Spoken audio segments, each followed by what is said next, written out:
There, now we got Mike, correct? Is that all set?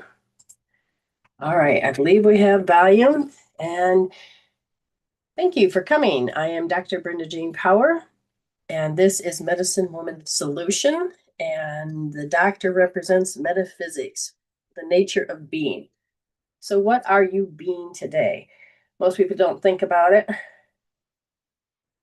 You know, most people just get up, do the routines, respond the same way, act the same way. It's very scripted. And so, what do you do when you have the unscripted moments in your life? How do you react? How do you respond? Well, the one thing we're going to be talking about is how does the spirit help you? Because we have a tendency to think that it's separate, but it isn't. It really isn't. Is what helps create that mind. And it isn't separate. It's separate when we come into this world and we absorb everything from our parents. And at 2 years old, the terrible twos is when we start to develop that part of ourselves that has that individuality. Reality demands that we have something that the spirit can operate through. Now, here's the difference.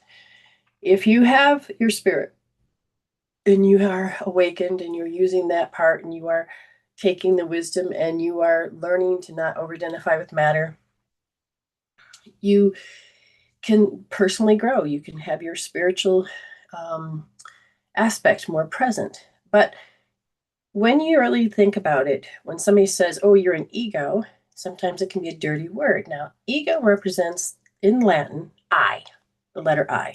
I. Okay. Now, when you take that, ego is the formation of the spirit. Okay. And it is necessary for the mind to have a lens to operate through. Now, it can operate as spirit. When people say, oh, you got to kill off the ego, do they really know what the definition of ego is? Okay, it's electromagnetic guiding omni-operation. Now, if you were to look through science, it has no meaning. It has no full definition. But the more I do spirituality, the more that I bring the information through. It's an electromagnetic, because that's what we are. It's guiding, and it's an omni-apparition. So it's you, as the mind is operating through this lens, you get to make things real. But what happens when it becomes too real? So you have these scripted moments. I learned to brush my teeth. I learned to get dressed. I learned to eat. But then all of a sudden, the unscripted moments come in. It doesn't always have to be a trauma or drama. It could be just a simple decision. You're going to have lunch with a friend, and all of a sudden, you don't. What do you do with yourself?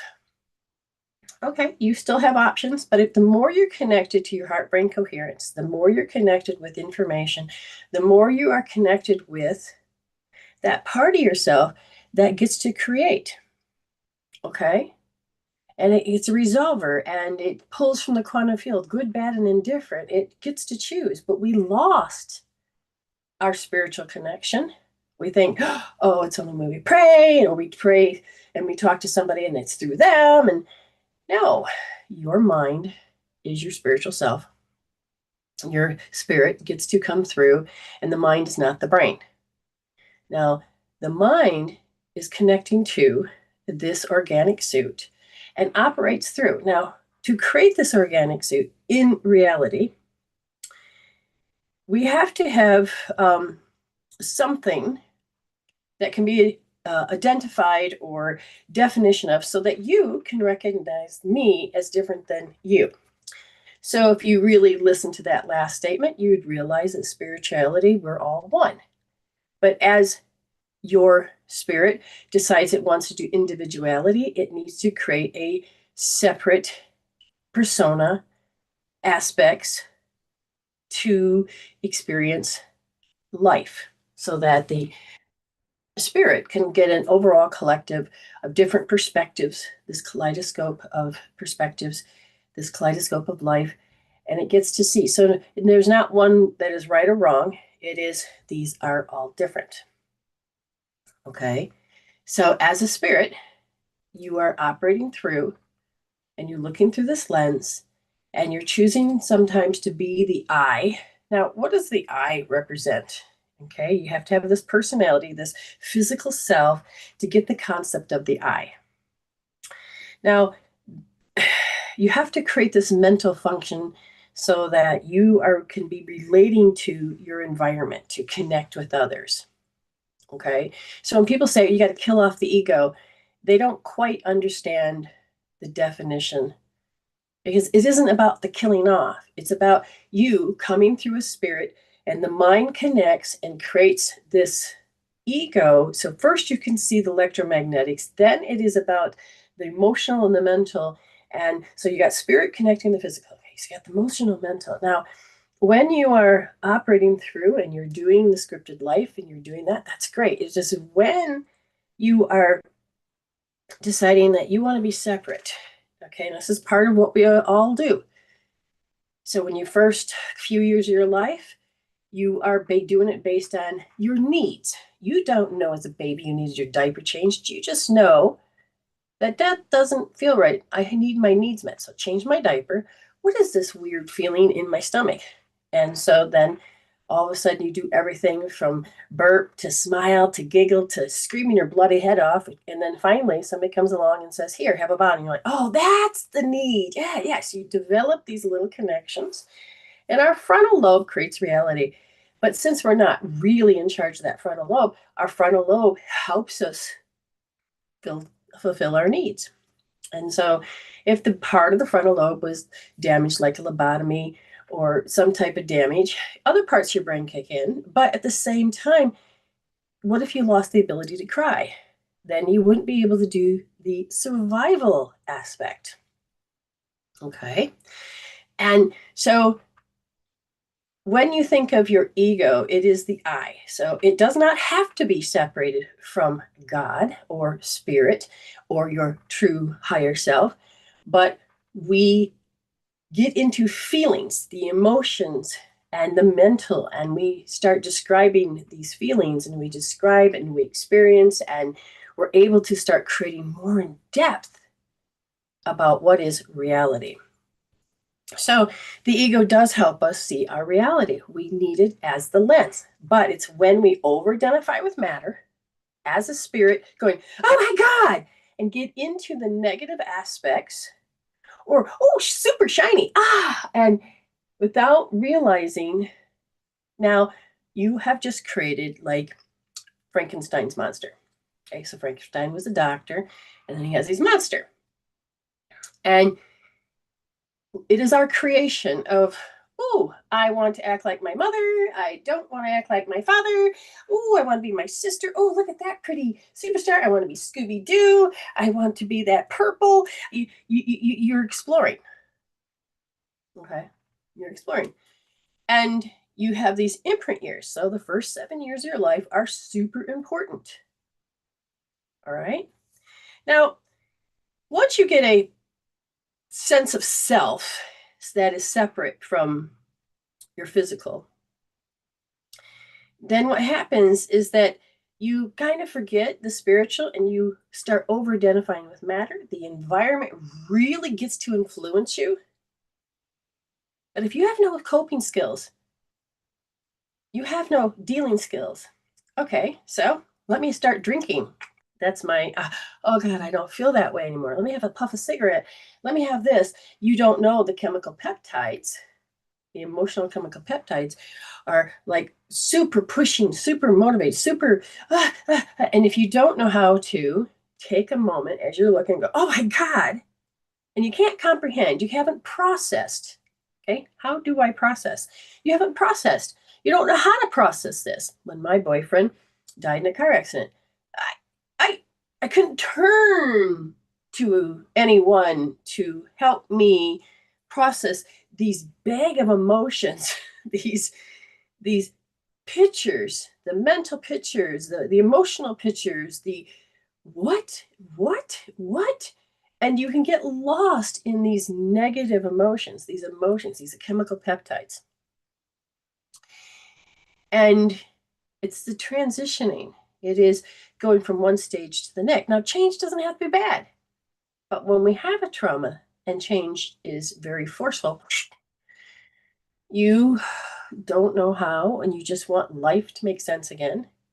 You just want things to go back to normal. But what is this making sense and what is normal? Now, if you're uncomfortable with your world and you don't go after and be in charge of going after your world, then you are magnetically just going to start attracting in your limitations. Y'all with me so far? So ego is the I of self. Now, we've been taught from different points of view. The I is bad. The I needs to die, but it's not true. You need to wake up as your heart-brain coherence. You need to wake up as the spirit that is the mind. And the mind does not have to get lost in the over-identification with matter and become the mask and be just the personality. So then it goes into the story. In the book, The Red Lion, there's a chapter in there that I'm going to paraphrase the best I can. And that this immortal being, now he was very mortal, meaning he could die, but he took this elixir of life and goes, oh, I want to live forever. So he doesn't do any life lessons. He drinks it. He's now immortal. He can never, ever, ever, ever die. Okay. So he has his routine and doing things. And then he's like, oh, well, what do I want to learn? So he's decided he's going to take this statue, and I don't have a statue. He's going to make it come to life. He's like, okay, so the statue is made of stone. Of course, this phoenix isn't. And every day, just like clockwork, he put his willpower. I'm going to put my will, my energy, my thought, my creation. So you put time and effort and energy, and you imagine in your mind that the beak's opening up, that the flapping. What does real or life look like? So this is inanimate object. But if I put my will into it, and too bad my puppets are up there, I'd be like, hello, how are you? Okay, so you're like, yeah, but that's a puppet. And you've seen ventriloquists, and they're really good at what they do. But that's not exactly what we do when it comes to the ego. Now, the ego then is what? The persona. So let's get back to the story. So as the statue's done nothing, you will it to move. All of a sudden, one day, oh, I did it. Okay, no, it's not working. It's not working.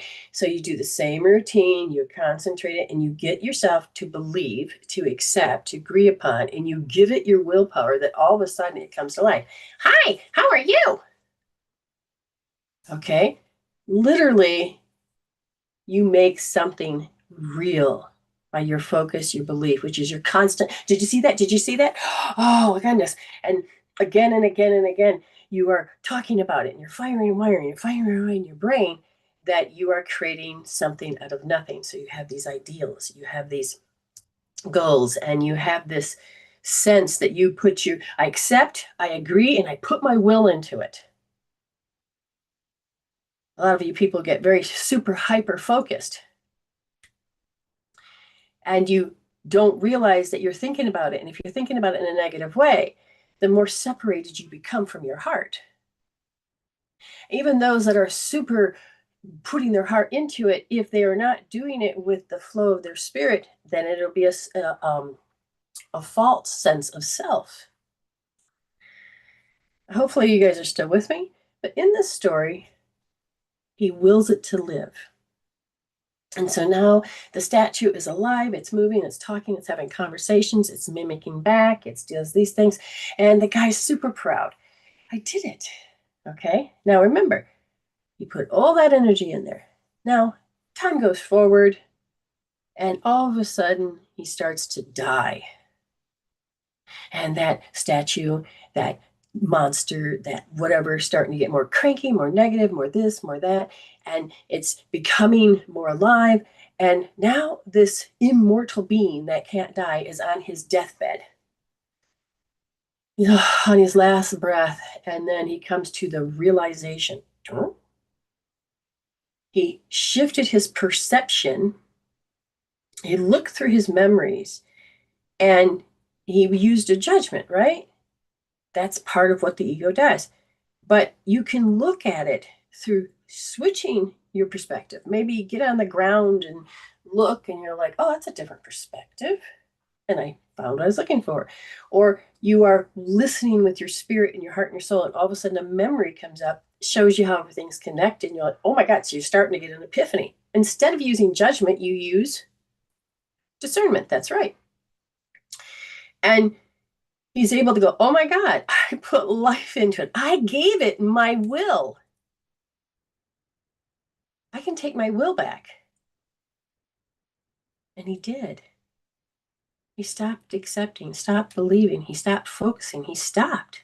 He took his life force back. He took his will back. He stopped that relationship, that thing that was continuing with the environment. He says, I'm done. And now he becomes back to being immortal. So,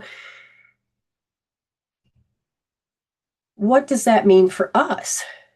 Well, you come in and you have that first 7 years, you're absorbing everything. Your brainwave is not at a beta level yet. It can get stressed, it can get high beta. But to develop that sense of self, that independence. Now, as you get older, you need to keep developing this independence. That's part of what it is to be a human, to the point where you may have to go out and get a job, or you may have to go out and entertain yourself, or you may have to, but in the beginning, you don't. Okay? In the beginning, you don't. But you are learning the steps of separation of the whole of these other people, the sense of self. But the biggest thing is when we have trauma and drama, we separate ourselves from our sense of our higher self, our true nature. And as our traumas and dramas do that, the emotions become a wedge. You no longer can really communicate, which throws the energies off in the body, the brain, every part of you. And now you're feeling like you're so separated and abandoned from God. You know, you're like, oh my God, why? And you don't have tools. You don't have the thinking property of resolving. Our frontal lobe has been so trained that, other people answer it.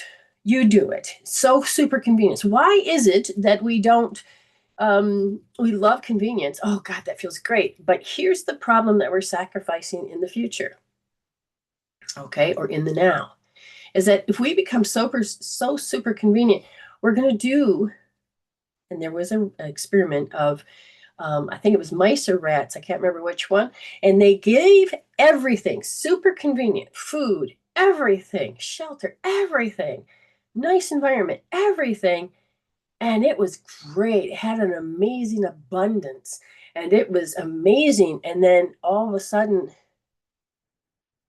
the rats, I think it was the rats that turned on themselves. They started to fight amongst themselves. They started to die off, and they started to, it was very destructive. Why? They had everything handed to them. Why? Do you know?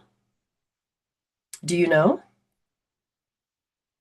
Because we lost the sense of purpose. Why do people that have jobs for 40 to 50 years retire? And because the transition of that to from old identity to a new identity, and if you don't know what you're looking for, you will lose that sense of persona, that sense of self, that sense that this job was important, the sense of purpose. And you will, so why, let's go back to the rat story. They did not have the sense to go out and hunt, to search. We see it as bad. Oh my God, oh my God, oh my God.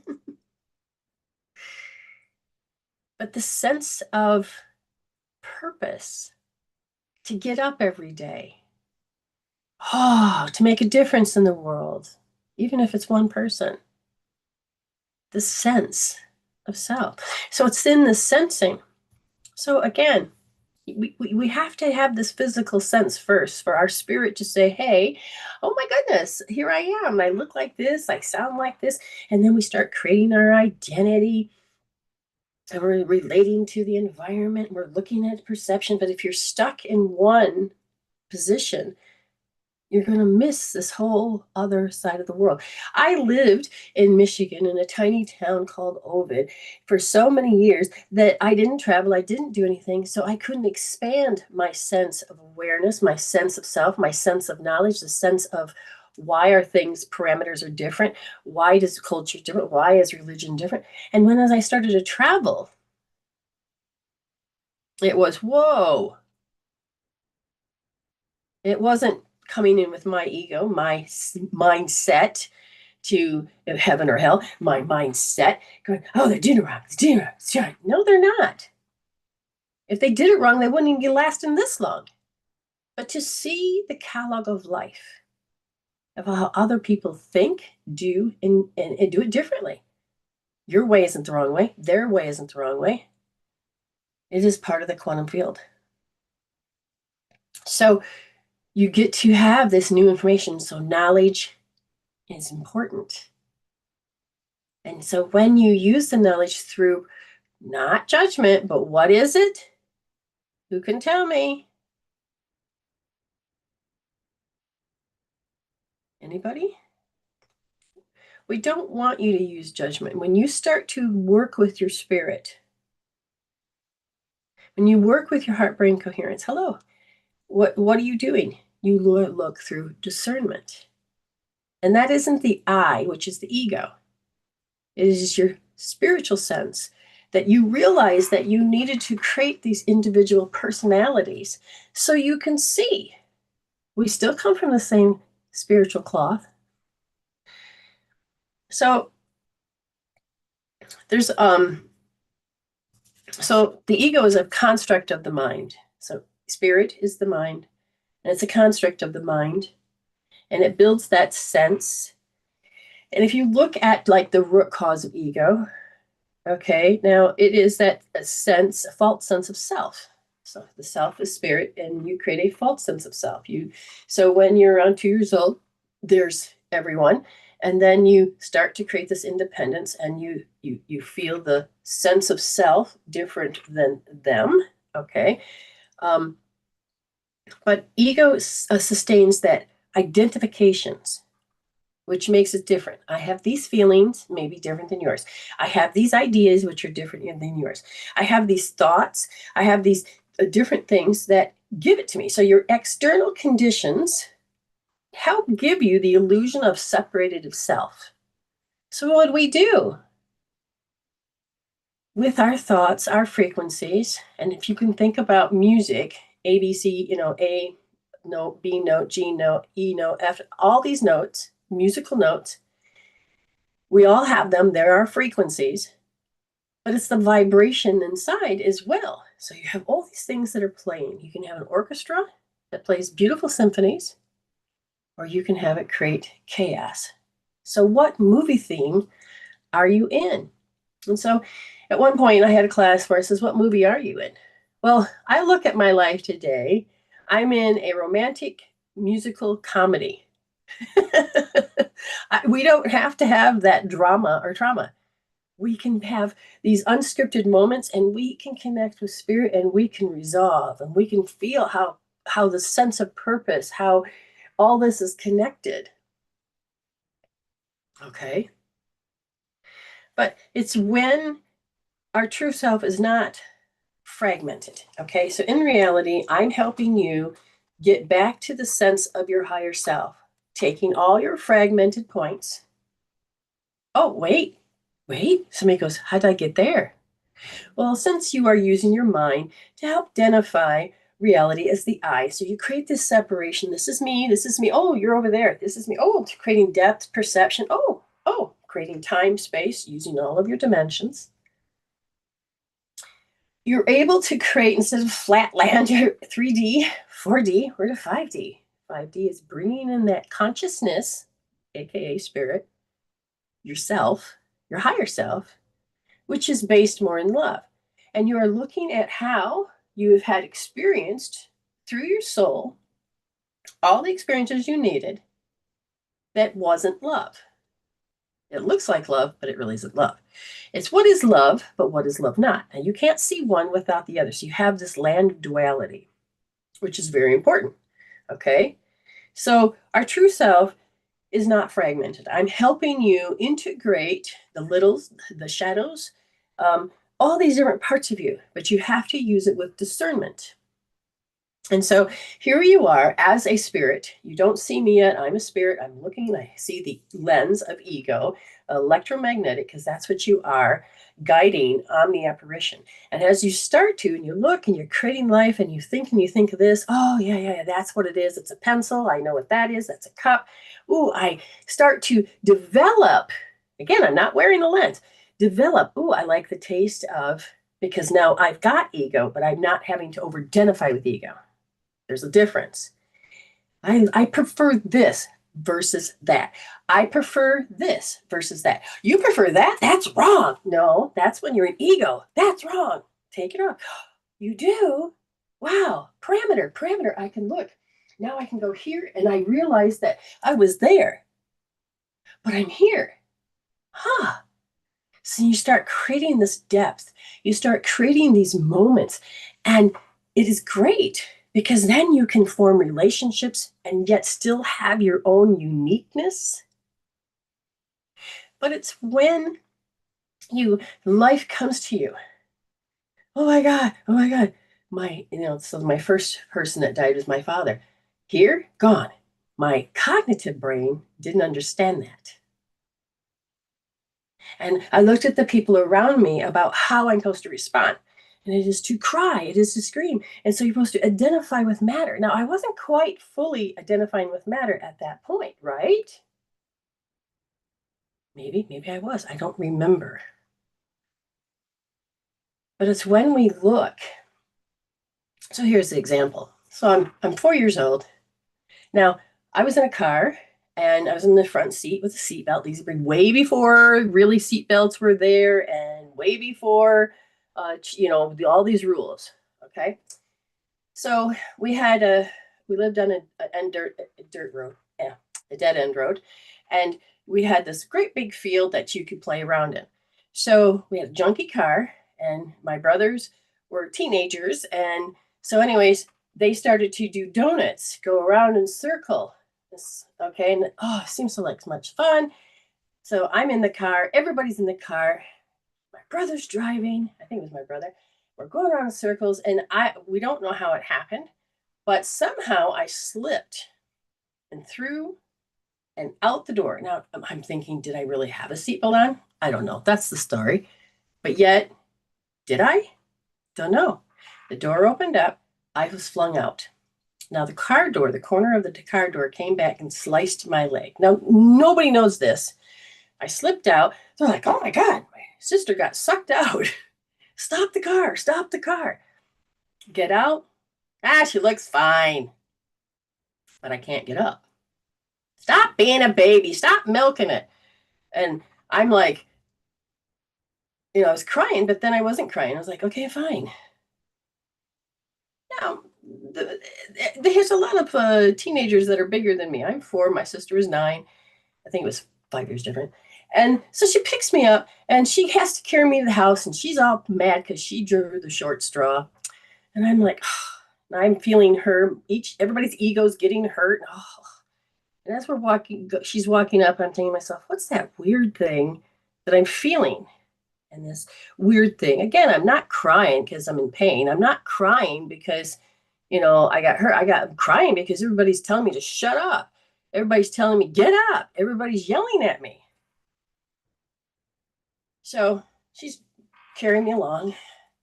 I lift up my pant leg, and then there's all of the stuff that's in my leg just hung out.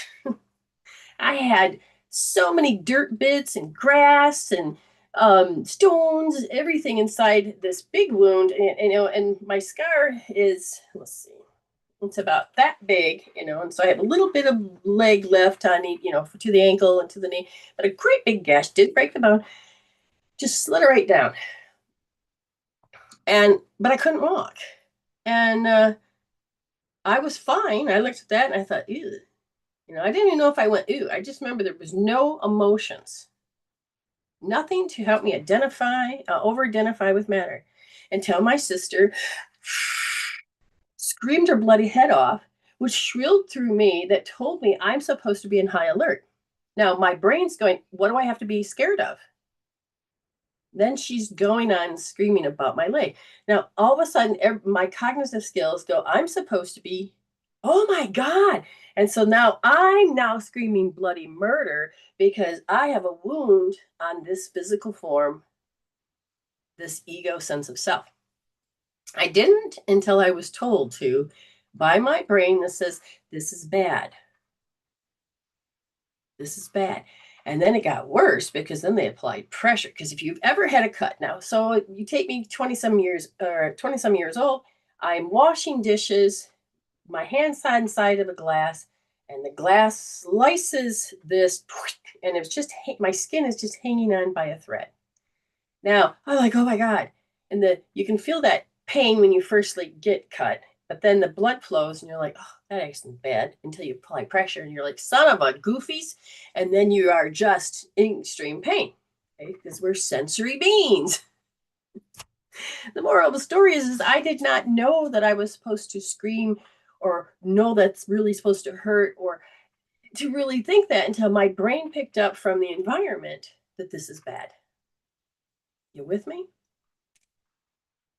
So what I'm telling you is that you don't always have to see it as or define it as anything bad until someone tells you.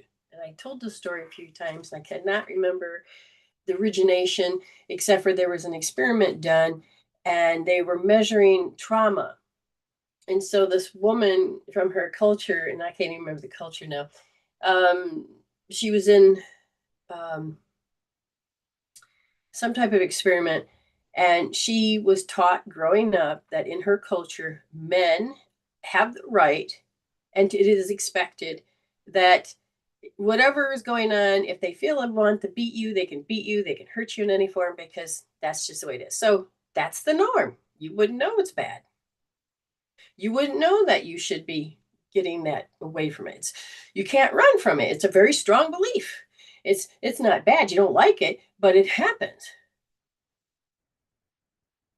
And then she watched some Oprah Winfrey shows about trauma and how women are going, what does trauma look like? What does it feel like? Can you recognize it? And can we do something about it so it can stop? She's listening. She goes, oh, this happens to me. No big deal. This happens to me. No big deal. But the more she listened, the more she's like, well, I don't want this to happen anymore. And the more she went into thinking that she went into a depression, which again, she didn't have, and now she does. It's not about blaming Oprah Winfrey, that some of you do, but it is the discernment that goes, wait a minute. It is how we define it. It is how we need to bring to light. Sexual abuse was the norm. Beating your kids was the norm. Beating your wife, your females, was the norm. Raping them, molestation, incest was the norm. Until we brought it to light that said, no, it's not. Now it becomes more victims. What causes these idea of a victim?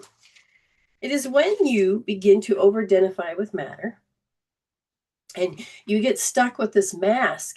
Your spirit is disconnected. You can't resolve. You can't solve it. Your big bag of emotions. You're super hyper focused on this because the external did this to you. And that now all of a sudden you go into a victim.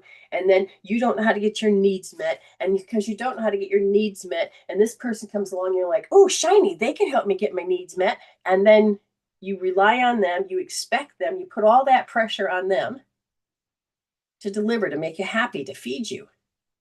But this could be a bad thing because in the reality of what makes a human, we have these 4 archetypes. The prostitute, oh, I don't prostitute myself. I don't have sex. That's not what that is. It's becoming less than. It is when all of a sudden you're hungry and you don't know where to go and you can't problem solve. And somebody comes along and sees this and takes advantage. So now their ego, separated from spirit, has decided they're going to manipulate you to get what they want. So you have to be careful in this world because we have something called the pimp and the hoe.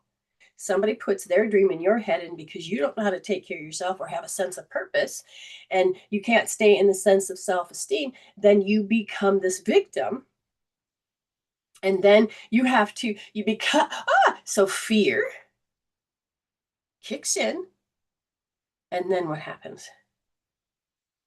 The exchange of energy. You agree, you accept, and give your willpower away to the point that you don't realize that you have it in you. And if you balance that brain, and you balance the heart-brain connection, you balance your aura, and you look to get those answers from spirit, like in the 10th Insight. What's the name of that book? I know somebody knows. And Celestine Prophecy, whoever said it in their head or out their mouth, thank you. And it is to realize that no matter what's going on in the environment, you stay as your cup of peace. Spirit is going to deliver the answer that maybe many can't see. Okay?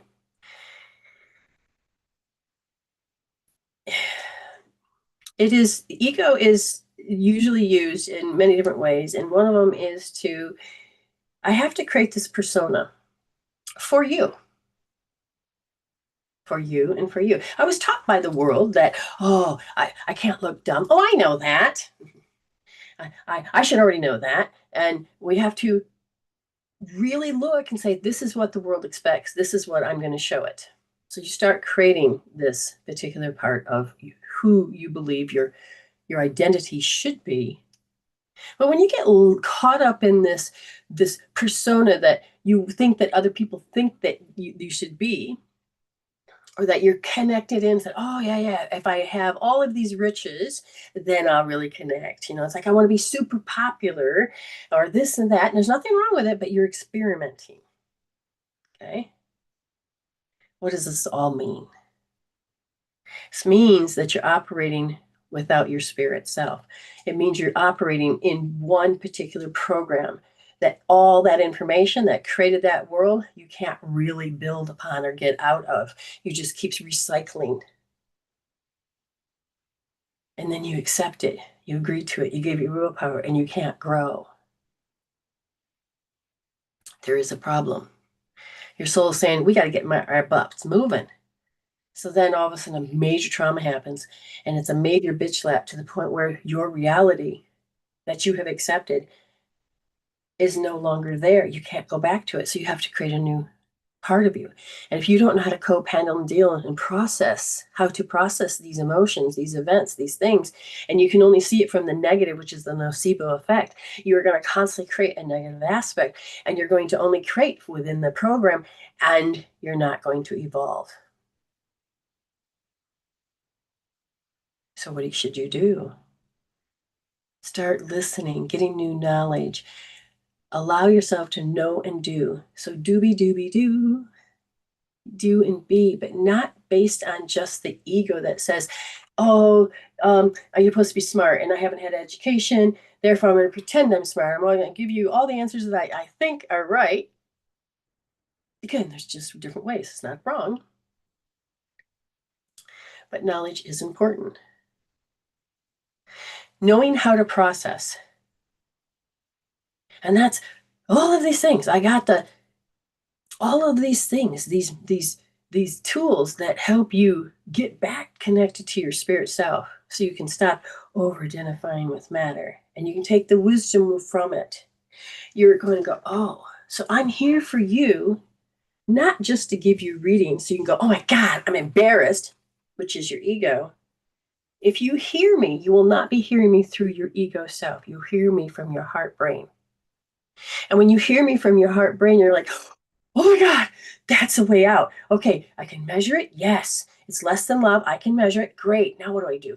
Oh, I got a tool. I can measure it and do that. And I can use a tool. I can help heal myself. And I can do this. And all of a sudden you begin to see that you're creating new parameters and the wisdom that's coming with it. And all of a sudden you look and you're like, oh, see, I was taught to feel bad. And so I have to take responsibility because they told me they were hurt. Their ego was hurt. And it may not have been, but to them, it is. So I have to take responsibility. I'm supposed to be shamed and guilt. I'm supposed to feel bad. But if I break that down, I'm supposed to beat myself up. I'm supposed to overthink.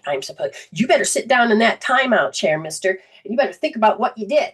So you do your best on with left to your own devices to figure out how to do these things. But as a kid, you feel this energy invading in your space, and you want everything just to go back to normal. But you don't even know what the normal is. You just know it's actually happiness, joy, and love. But you don't know how you can have that. You don't know how you can get there. And so you have all of these unique stories that I can see through these energy cords or through the meridians that can tell you.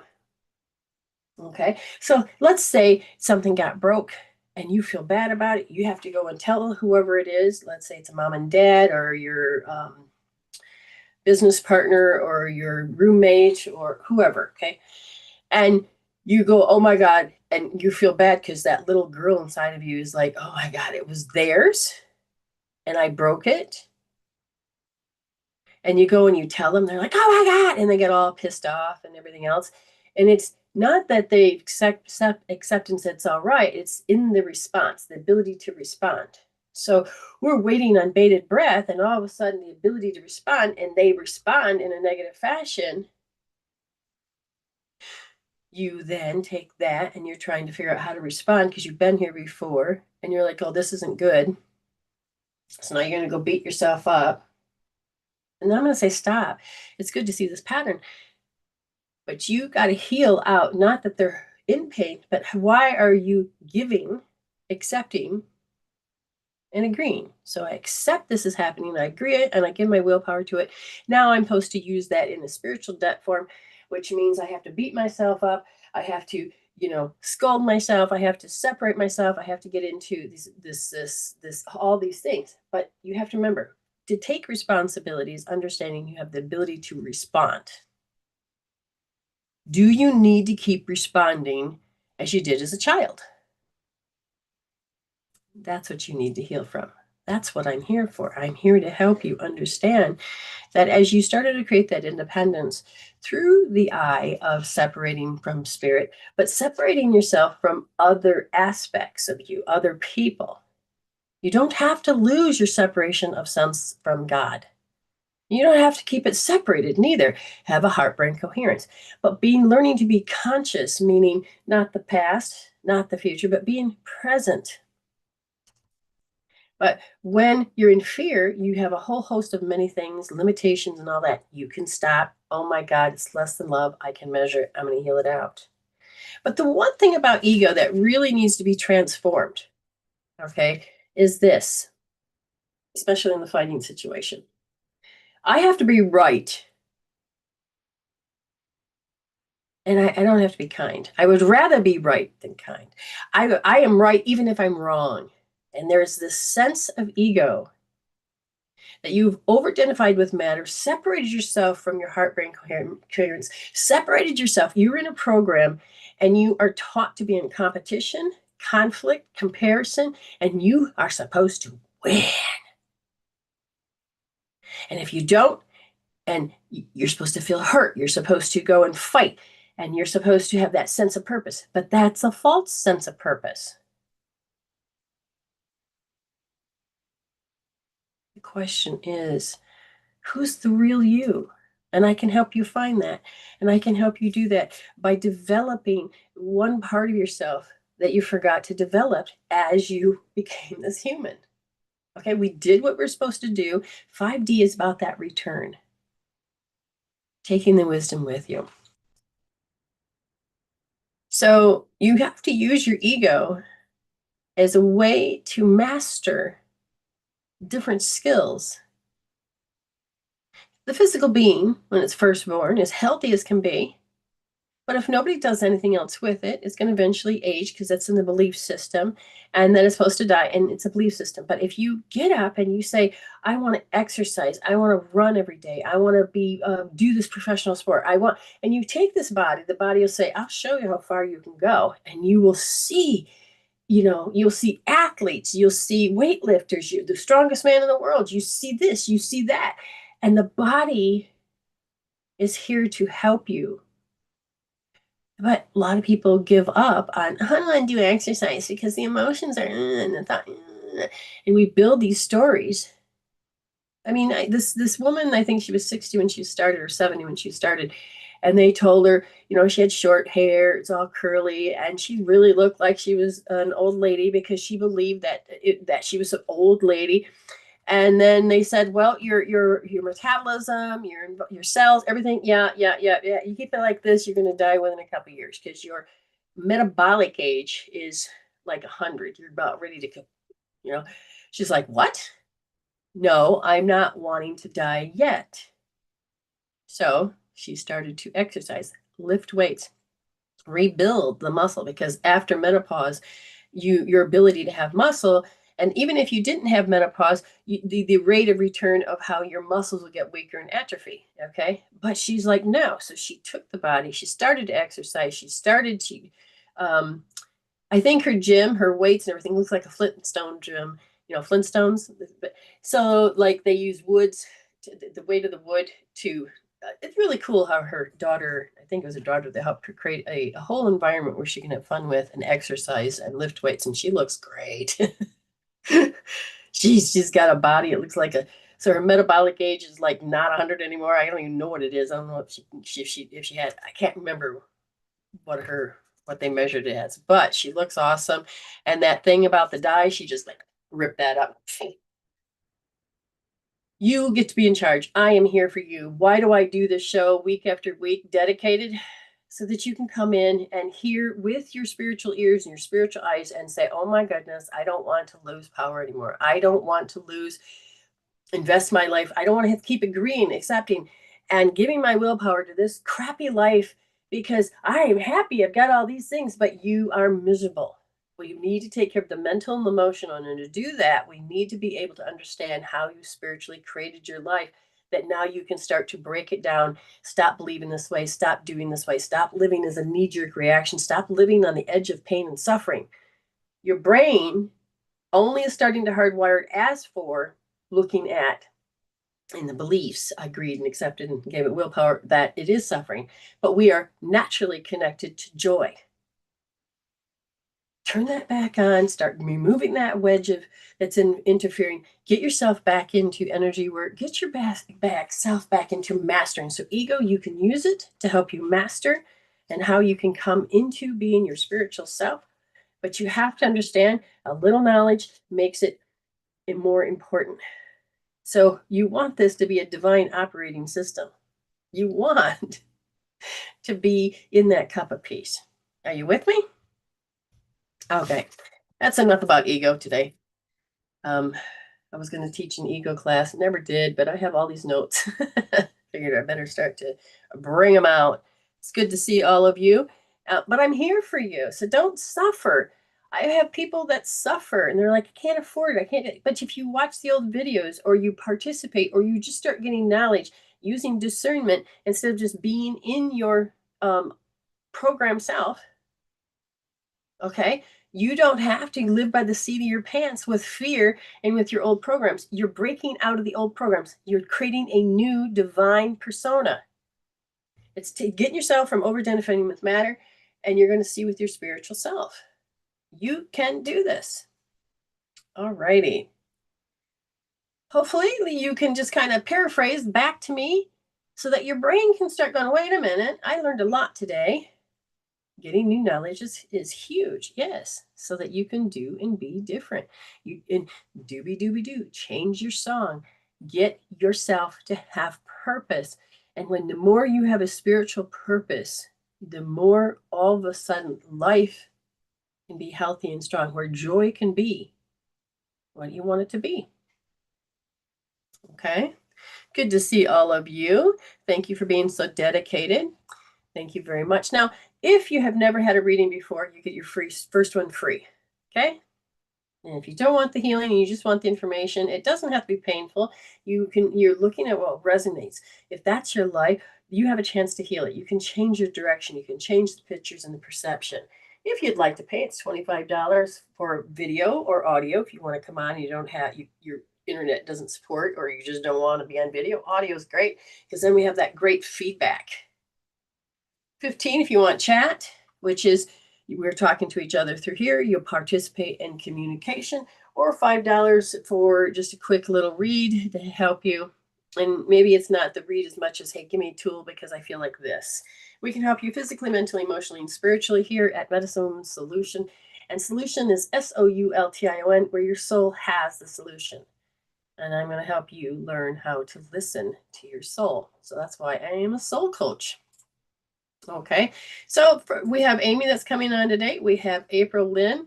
Looks like she has, okay, what do we say? I got to look here. Miss April Lynn. Hi, Pam. Hi, Autumn. Hi, Amy. Where, hold on. I got to open up my other board so I can read it.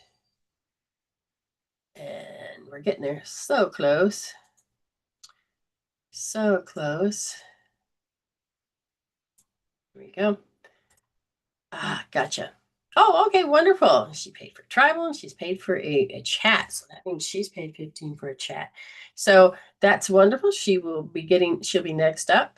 And Autumn paid, she's paid for a reading as well. So we'll do April and then Autumn, and then we'll go on over to Miss Ames. How's that? Anybody else? You're more than welcome to. Now, if you want just spirit, just say spirit. If you want to be here and listen, that's great. Autumn, was there anything you want me to do, any direction, or just you said what spirit wants? Got it. What spirit wants? Oh, okay. You wonder. I'm hearing direction. We'll probably get to that. Miss April Lynn, are you here? So I just need to know which screen you may be on. Hi, Cindy. How are you? Hello. Joy Walker says I gave severe anxiety and feeling myself. You're safe. You're okay. Yes, communication and talking to yourself in a positive way. Good job, Joy. I will have a blessed day. I am. And I don't see April Lynn. Usually she'll tell me she's here or she'll listen and watch for it on YouTube later. So again, there's like a 10-second to 15-second delay. Just waiting for her to notice I said her name.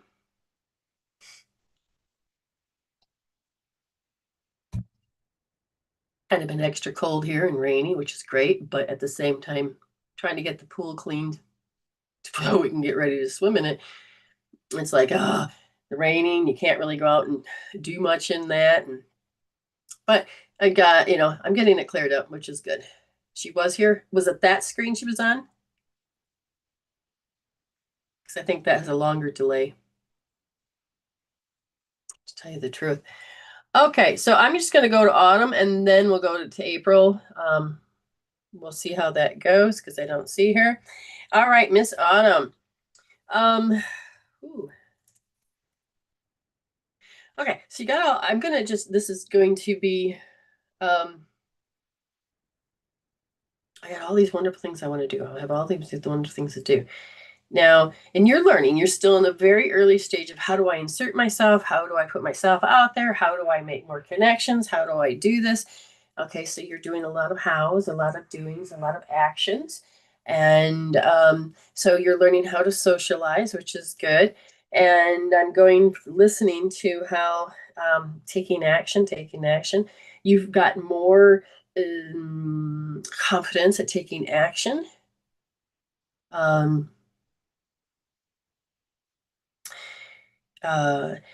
So I see you're displaying yourself more. So if it was grandma or dad or mom, who is the person that you're modeling yourself more after? So they're saying you're learning to display yourself as what you learned from your environment.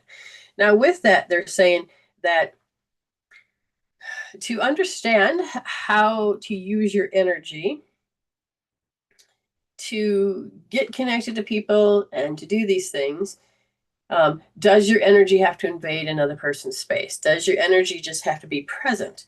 And you're at that learning stage from what I can feel, because some people say, not you, but you've been hearing other people speak about sometimes people energies can come on too strong and that will turn people off. But how do you be you? So how do you discover your personality? So they said, the thing is that you're learning is that you don't really need to emotionally oppress yourself when your ego feels hurt. Now, you were taught to feel bad. You were taught to stay in alignment. because that was how you learned responsibility. My ability to respond is if I show up this way. And because you've learned to show up this way, that's what we have to discover in spiritual investigation is I gotta fix my screen. Give me a second. We gotta put the puzzle pieces in correctly. And because I'm like stumped, I'm here. So I think that's what I'm supposed to investigate. So it's your ability to respond. So you're going to learn how, whether it's scripted or unscripted life appears, you have to begin to be as spirit to see how you're responding. Okay, so your gift of your spirit is learning how it is that I have the ability to respond. And if I am responding and I'm responsible, what does that look like? So if you feel that you need to a knee-jerk reaction or an automatic thing, then I'm supposed to respond back with anger. I'm supposed to respond back to feeling hurt. I'm supposed to respond back at, and again, this is in the framework of when you're around people like that signature of your mother or your father or your grandma, and it is your littles and your shadow selves versus this signature. You as spirit is going, I want to raise and evolve beyond this, if that makes sense. So sometimes it's like you will go and go, oh my God, I forgot. What's that? Oh, and that's okay. It's okay. So what they want you to do is begin to notice how there's just this, if this happens, I'm supposed to be this automatically. If this triggers me, I'm supposed to be this automatically. And your spirit is saying, can you see how you're automatically having to respond? You are supposed to step up to the next sense of spiritual self.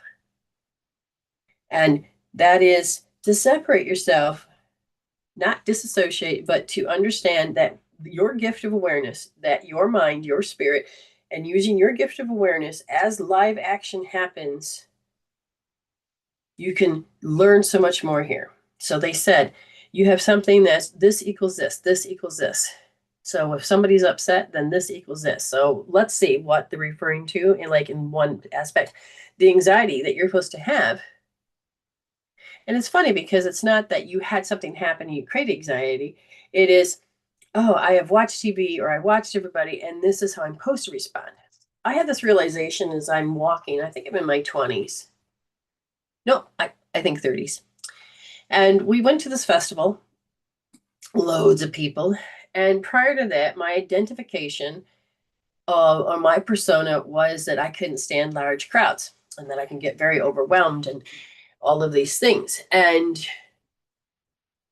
it goes back to like childhood from shyness. And as I'm walking through the crowds, as I'm doing this, I'm like, oh my God. And it was driving me crazy. And I was running into people. I'm trying to not.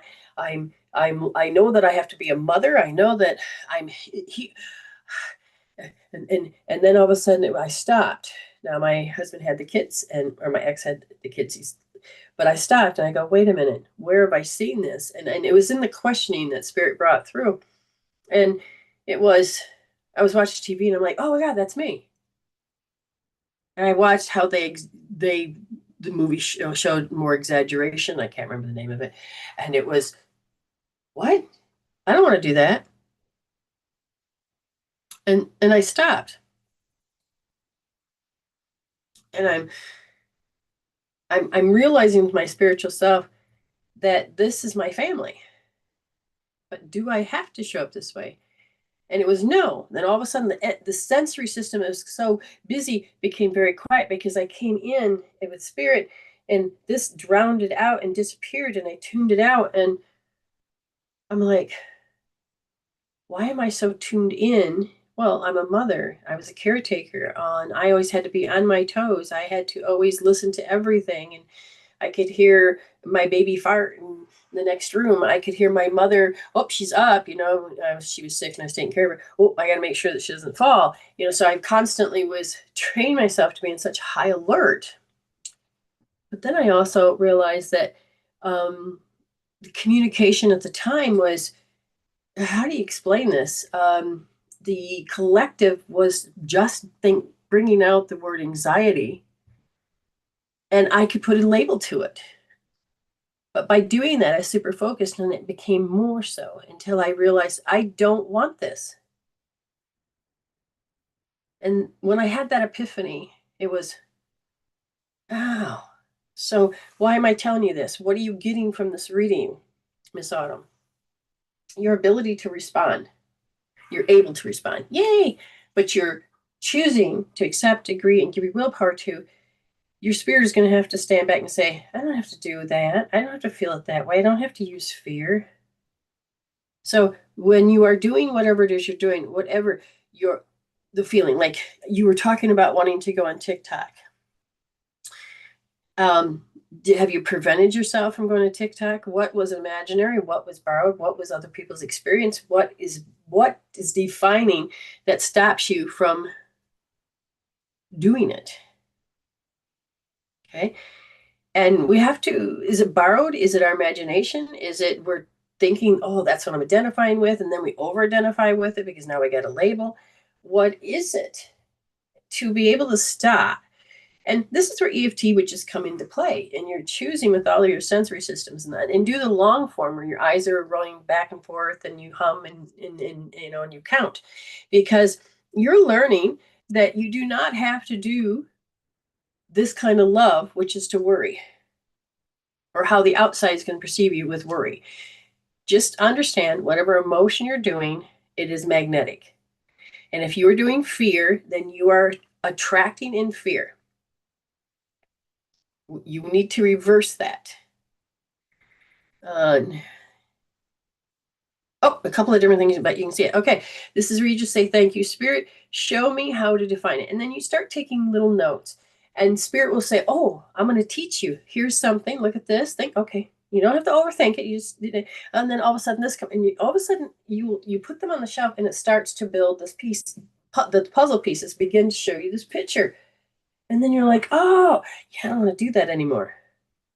And then you can begin to see into the ability to measure different angles in these perceptions.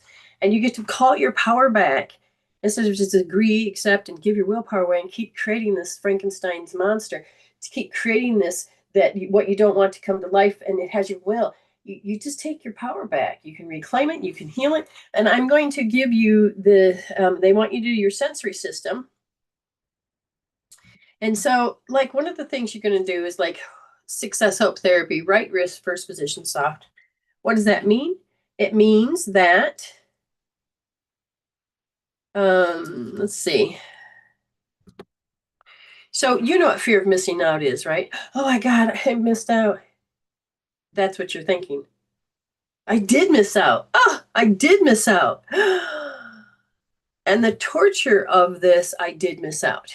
Because again, the little identity of the ego that starts to separate itself. Oh, I don't have my pacifier. I don't have this. I don't have that. And it just doesn't know how to process that moment. And that's where you're going back. You're going back to, I think, about 1.5, 2 years old, more 1.5. And you're just like, and there's this anxiety, this hysterical energy, this.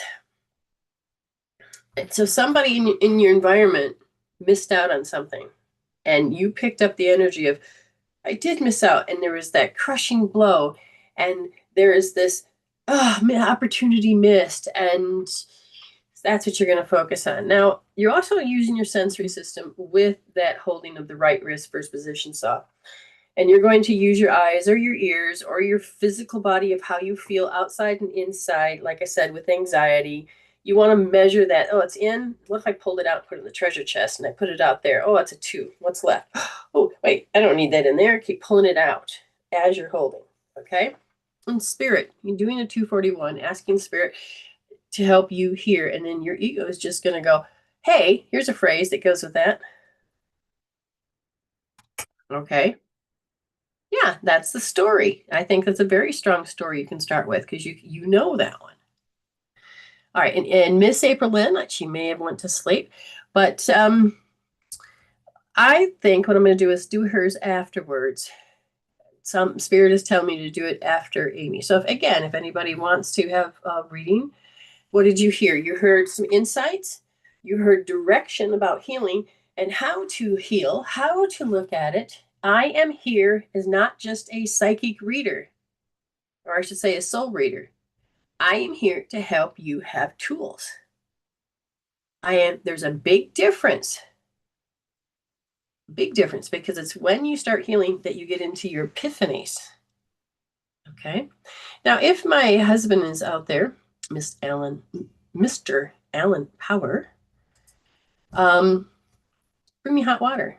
You can come in, nobody will see, and you can pour it into the cup. Okay. That's if you're there. But I feel this direction is that I need to get, where's my link here? And then Amy, are you ready? Are you ready? You're welcome, Autumn. So you are on the next stage of your spiritual, leap to know who you are. She said yes. Okay, so I'm gonna send it off to her. Oh, wrong button, Brenda. Yeah, I'm aware of it. Oh. Okay, so learning new things every day. There we go. Organizing in my mind.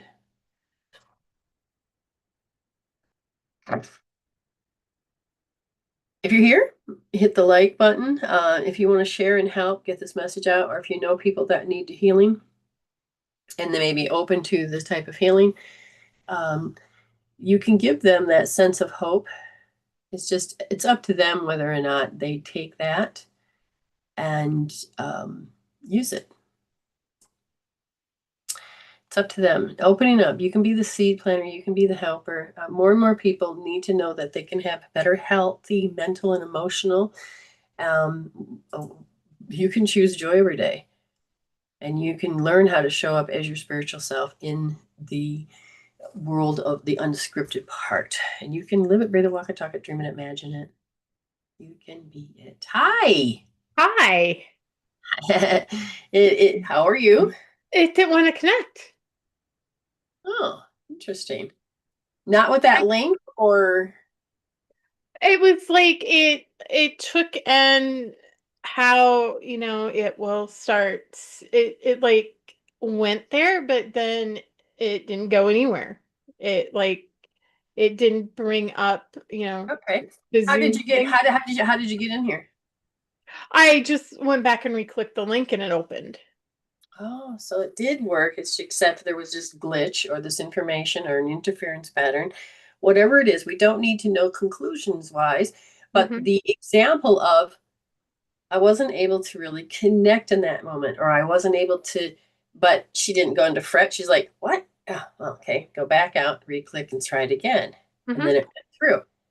So Spirit's bringing this up. You don't need to analyze everything, but Spirit says, hey, this stuck out like a sore thumb. That usually don't happen. Again, we're not looking at, oh, it's because of this, this, and this on a physical sense. So her spirit is telling her in some ways that what if I can't get connected? I'm gonna miss out. Ooh, this piggybacks off to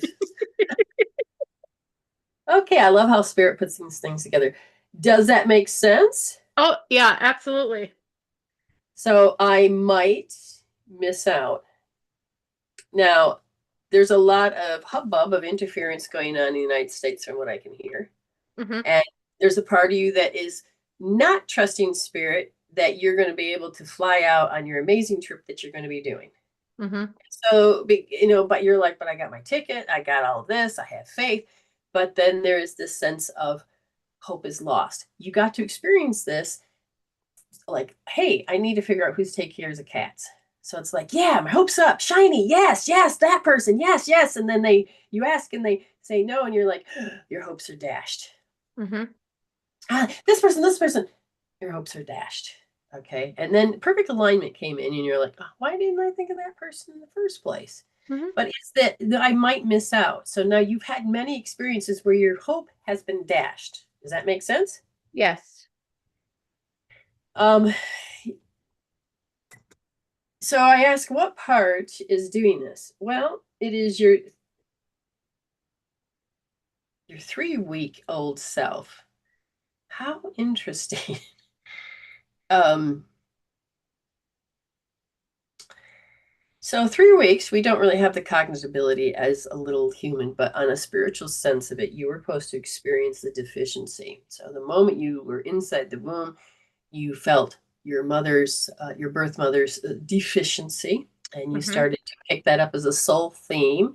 And 3 weeks old, there in the physical aspect, the physiology is you're supposed to just let things play out. But in the meantime, the brain is marked with, oh my God, all these invading energies are going to dash my hope. So I said, what do you want her to do? And they go, well, you're going to take care of the pH first and that physiology, and you're going to notice that your peace is gone. Noticing that joint is gone. So you're going to go T1, T5, T9. Really focus. Now, other people are watching, want to play along. You make sure you use your hand on your head. She's using a magnet. Why? Because she just had soldier surgery, but she's moving it. But at the same time, we still, if you have a disability or if you're not able to, for whatever reason, we have other ways to do this. Okay. So you're conditioned to do what the ego does. Aw. The condition of the ego to lose your spirit. Aw. Mm-hmm. To lose hope. Become disheartened. Now, she wouldn't have known that, but she experienced it. Remember I told you guys the story? And did you hear the story? I was talking about me being 4 years old, fell out of the car. I did not need to cry or anything. And I'm looking at my gooey leg, and yet I didn't need to panic. But my sister shrilled, and now I am now taught that I'm supposed to be in extreme panic when stuff like that happens. Does that make sense? Mm-hmm. Mm-hmm. So now, here's an interesting thing. I don't see no bugs or nothing, but I just saw a feather in front of the camera go flying down, and I'm I looking saw that. and I'm like, but I don't see any fuzzies so I take that as a message as well. And I said, it's like a feather. They said, yes. Your reaction, they're taking your reaction is supposed to be light as a feather, but yours is more of a bowling ball, a brick, a heavy object. You're supposed to fall hard. Mm-hmm. Okay. So I said, when did she learn to fall hard? And that was inside the womb. And I'm assuming that your mother found out that she's pregnant. She may or may not have wanted the child, but she was going through all range of emotions as humans do and have the right to be. Okay. You basically were introduced to fear as from your last soul life, you were meant to learn these things. Now, you've been working on deficiency for a while. And as I'm watching how your physiology is, they're saying that it's very important that you begin to do SP because the body is that I'm supposed to go into a knee-jerk reaction. And it's the strange feeling of I'm missing out. You might miss out. That's the future. But you are living the past, which is I've had the experience. I've just missed out. And so in the now, the ability to respond, and I have to be responsible about how I'm going to respond, it's a little becomes very much so many different perceptions of all of your fragmented part of your little experiences. So the first thing we're going to do is I'm going to use your magnet on both, and that is your stomach, because you're supposed to be, according to what you absorbed, hysterical. You're supposed to lose your crap. You're supposed to make it a big deal. I dropped my fork. Oh my God, the end of the world. And that's the conclusion aspect of this. Oh, okay. So my body is responding to her. Oh, that was huge. Still happening. Makes your lip curl and your body. Oh, see this one. I'd rather have it looks like a tick versus I have to have gas in any form. Oh God. Okay. Now, the habit, the habit is that you just have to automatically go there. You don't have to go, oh, this, and then the result. So you have to pick in your mind as you're doing this that you can feel this invading. So look at that next step. this invading energy coming in to take away your hope, your peace, your joy, your happiness. You can feel, oh, it's not there yet. Okay. Now, because of that, you're going to use your magnet again on both, but this time the spleen. Because in the spleen, I've been discovering this is where the FOMO is, the fear of missing out. Okay. So getting in there, okay, this is really affecting her earth, stomach and spleen are earth energy. So her connection of being a physical being. So give me 1 second. She's doing that.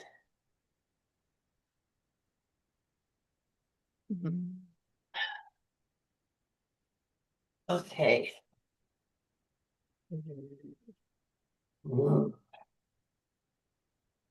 Ooh, okay. Jesus. Okay. Now we're just going to do the right side, which is the large intestine, because you're. This is about. I did miss out. Oh my God! My history is Just I rubber did. magnet.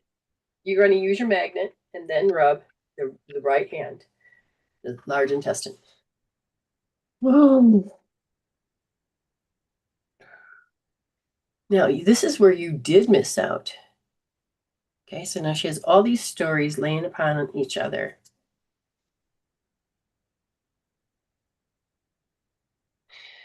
Okay. Now, as we start to break the conditioning, not necessarily, well, I'm not going to go into that, but it is the conditioning is this, everything's supposed to equal this. There's, or if it's not everything, then there's certain things that are supposed to be this. And so this is where then you're going to hold L2D, which is the regret. And can you see or tell the story or understand that because you're afraid of missing out or you did miss out, that you have regret because it was either a limited self-imposed limitation, or, well, you tell me, you let your spirit tell you. It's a self-imposed limitation. What's popping up is my cousin took my parents to out east to Maine, New Hampshire, and that. And I would have loved to have gone. So that's the one that sticks out where I missed Okay. out. But if I go back, I missed out on saying goodbye to my brother. Oh, so you have a couple regrets there. Interesting. So sit in that for me. Just sit in that regret. Measure it if you can. It's But above no, my head. okay. But notice what you're going to do is that regret is invading into lung. So now I want you to hold R1D. Okay, so hold R1D because it's regret is invading, and this is where you're supposed to have the compulsion to respond. I have to respond.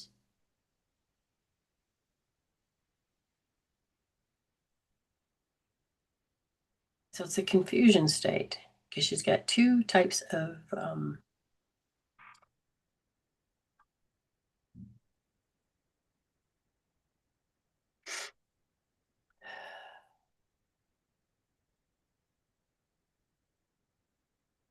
now all she's doing is thinking. She's not doing conclusions.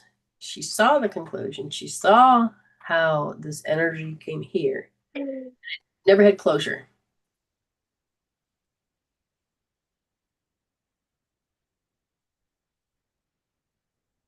Now that makes sense. The way that I answered my sister. Her sister passed away, and I didn't show up the way that my sister thought that I should. Before you would have, but you are now in a different state of learning who you are. Okay. Mm-hmm. And how do you know that? Did she give you a respond? She gave me a response, but she knows what I do, so she knows it's like she used very particular words Oh, okay. They to were they meant to hurt. no, they weren't meant to hurt, but it I could I could read between the lines because I know her and the way that she wanted me to respond, I didn't respond. I didn't go So into. you're thinking what she's thinking, or you have projected, or you came to conclusion, I know what she's thinking. Yeah. Okay, how does that have anything to do with fear of missing out? Somehow it has to do with not being able to connect with her. Anyway, but Okay, no. You don't dismiss it. Your brain went there. Hi, Teresa. So your brain went there. So notice, and so if I ask, why did your brain go there? And it's because you know that you showed up as you, and you could feel the incompatibility. And because you felt that incompatibility, you could feel that she could be a little aggressive, even if yeah. you hadn't had the facts, the actual, there it is. But how does this work? Is it's the same thing as how people talk to you to keep you around your homestead. So you didn't know how to cope, handle, deal, and pacify. And when keep around the homestead, that's care, cohesiveness. So Amy did it wrong. She knows that signature. She knows that feeling. And it's like, you did it wrong. Yeah. And here I go again in the body. The body is saying, and again, your emotions are going to show you before you hear the story or know the story. So Amy's learning how to be her spiritual self. So even though she's gone and saying, I'm working on, I have regret, okay, which is based on fear of missing out or I have missed out.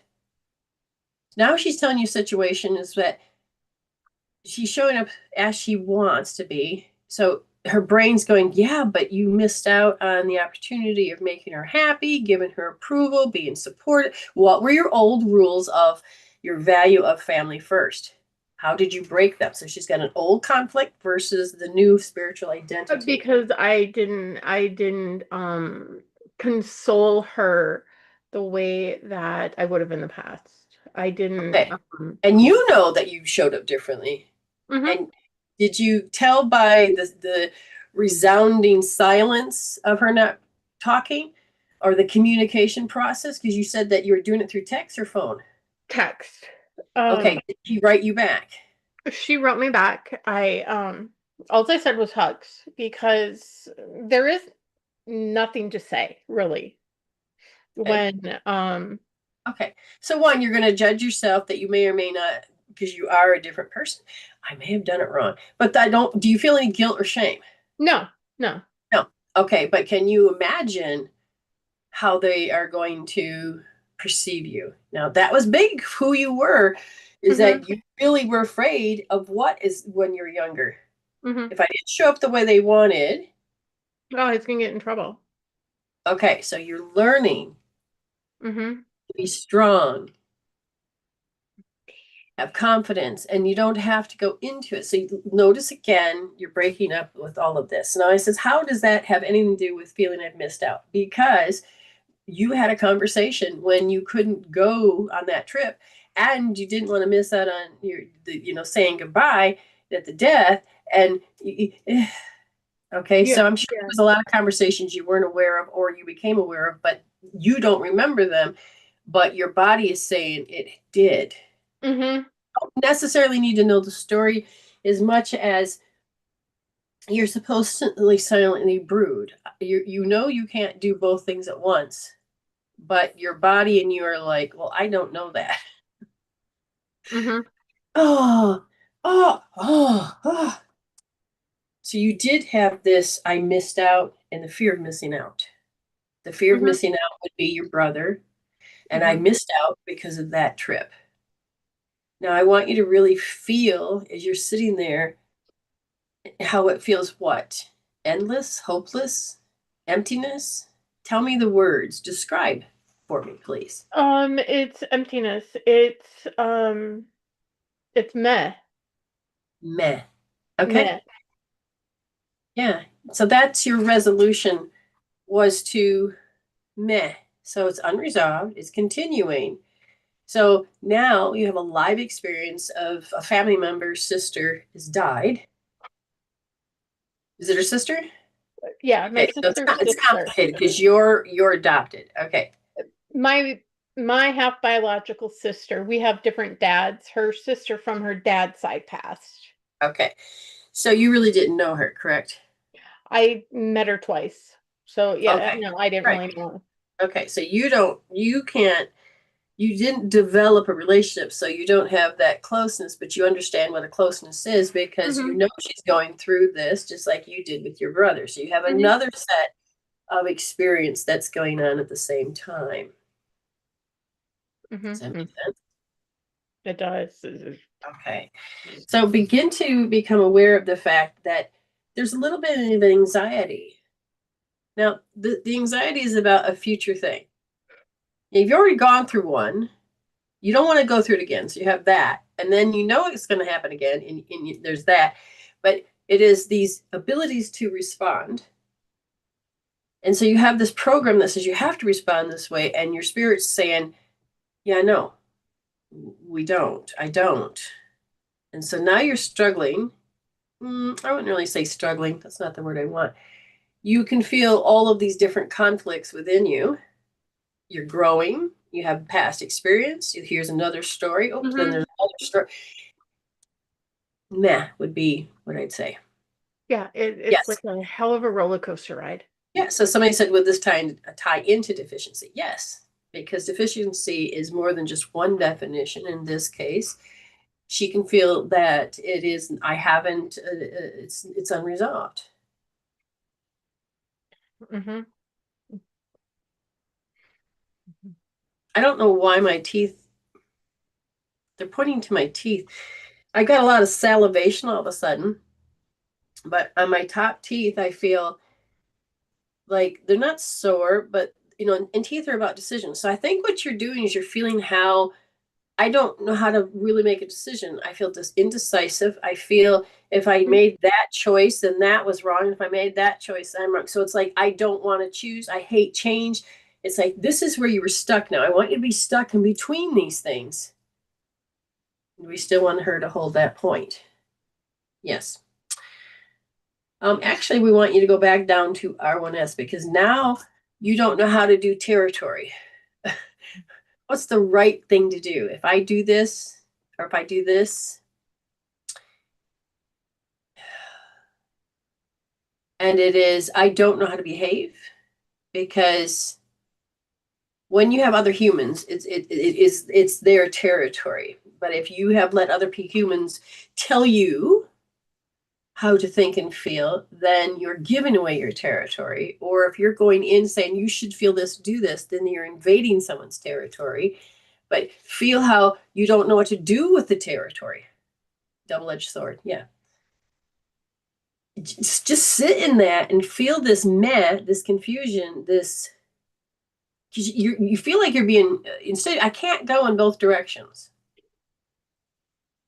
And what is that old saying? If I damned if I do and I damned if I don't, or something like that. Hmm. Yeah. I feel like I'm being gaslit from all different sides. Okay, so which parent would have said that phrase? My dad mainly. Right. Okay. See, I feel a very strong presence here. So he says, it's me. But he didn't raise his hand this time because it's not a question. He says he likes to raise his hand. He says, but it wasn't really a question. It was a statement. Oh, I'm so nauseated right now. So I feel like I'm disconnected from Mother Earth. It's like I don't know how to be a human at this point. Yeah, and it's like I want to hold my breath and I know I have to breathe in order to be here. Okay, now because we're working in the large intestine area, this is history. And so then that means the micro the microclimate that we got in our body is like there's like war going on, not necessarily gas or anything bad. It's just that you have all of who's going to give direction. So it's like Hmm. here you have this microclimate and you have a president that's telling you one thing or another, or you have different parts of you telling you one thing or another. So you have who's in charge. And so when you ask that question, who's in charge? So you're learning as a spirit how to self govern, that sovereignty and the autonomy to do so. But at the same time, you can feel that you are being gaslit and being pulled in many different directions. And some statements like damned if you do and damned if you don't. Okay, yeah, that one's the rings true, but you're still not really using your heart brain coherence. So feel how you are that little child that cannot process this, but you have big ideas, different ways that you're told to think and told to be. So this is different opinions. Somebody will come in and say, "Oh, yay, we have that." The other one goes, "No, that's wrong because of that." And then you're like, I. Just be in that moment. Okay, just be in that moment because you got to rise up and say, "Okay, y'all, shut up," and we're not gonna just fight, you know, amongst each other. We're going to grab the bull by the horn and rise. So you're going to learn how. Does that make sense? Mm-hmm. All righty.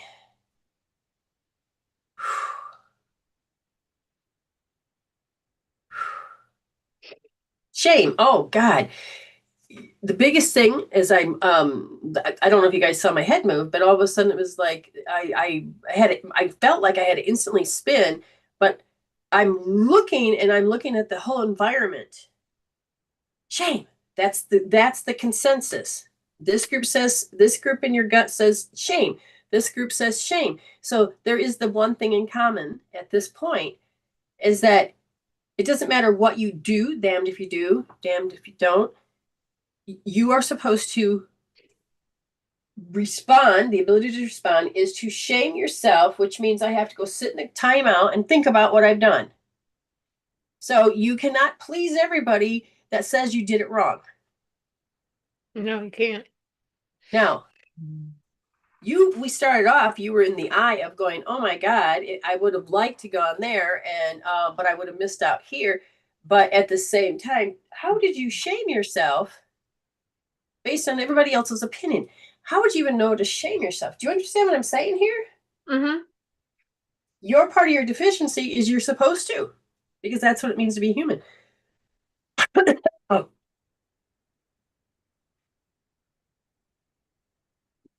My body doing an allergy response now, repulsion compatibility. I'm sorry, I'm just really feeling this.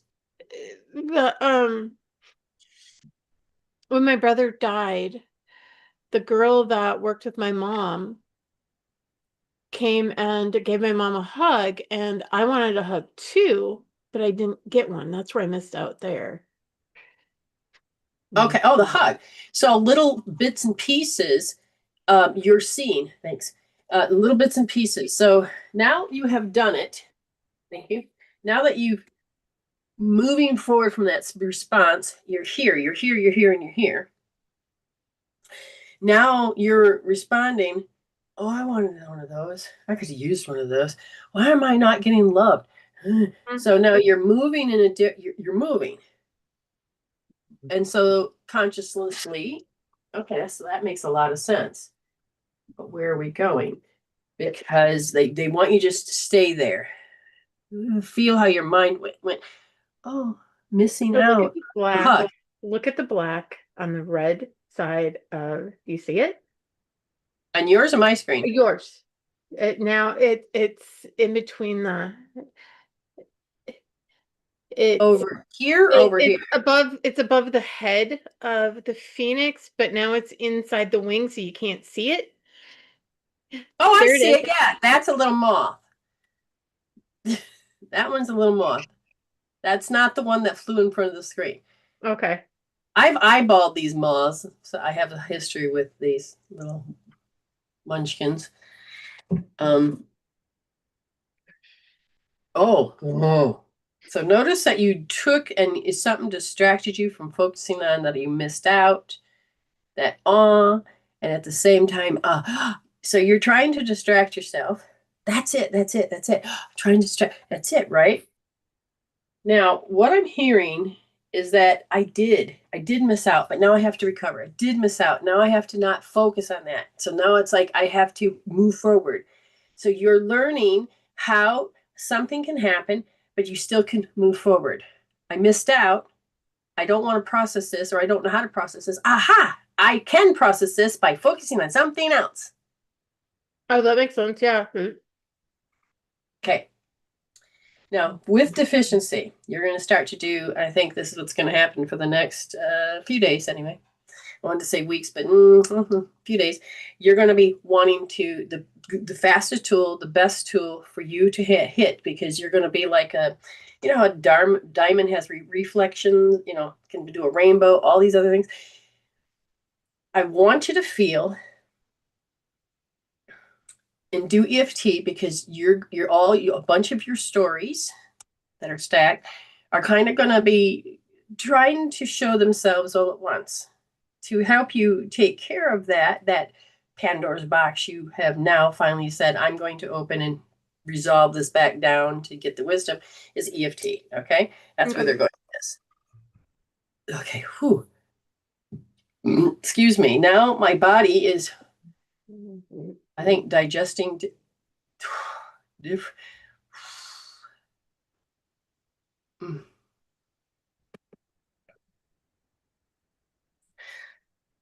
Now, again, the only thing I hear now is I'm alone. At the end of the day, I'm alone. At the end of the day, I don't like being alone. At the end of the day, this is the big one that you can't face. I have to entertain myself every 2 minutes. I have to do this. I have to do that. You have defined being alone as bad, as scary, is empty. It is loss. And if you disengage from these people, you're going to miss out. But then this is everybody else's too, because all of a sudden it's like they will tell you stories, whoever it is you're bumping into, and they're telling you that how they've missed out, or how they're missing something, or how, and you can feel their perceptions, not necessarily live through their perceptions, but you can feel their perceptions. And there's this a pull of energy that, because you don't want to miss out, you put yourself into an engagement, and then you start to bring in people, and you get caught up into their stories so that you don't have to feel that aloneness. That makes sense. Okay, so now I want you to give me a number you're at, and I can't even remember what we measured. It was way above a 10. I want to say maybe a 2. Okay. So in this case, this is where you have to look at the habit, the conditioned habit, and you have to become aware and say, thank you, Spirit, that what I'm working on, which now, if you can feel it, you can see it. You're saying it's a 2. If you were to label that, what would you label it as?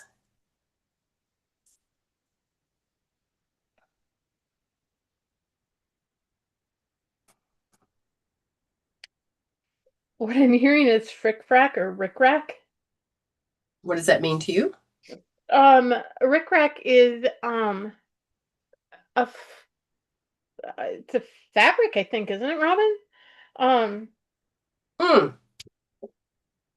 It's like lace you would put on yeah. embroidery on. Yeah, okay. And frick frack, that it's like Trim. it's trim, yeah, trim. It's like, so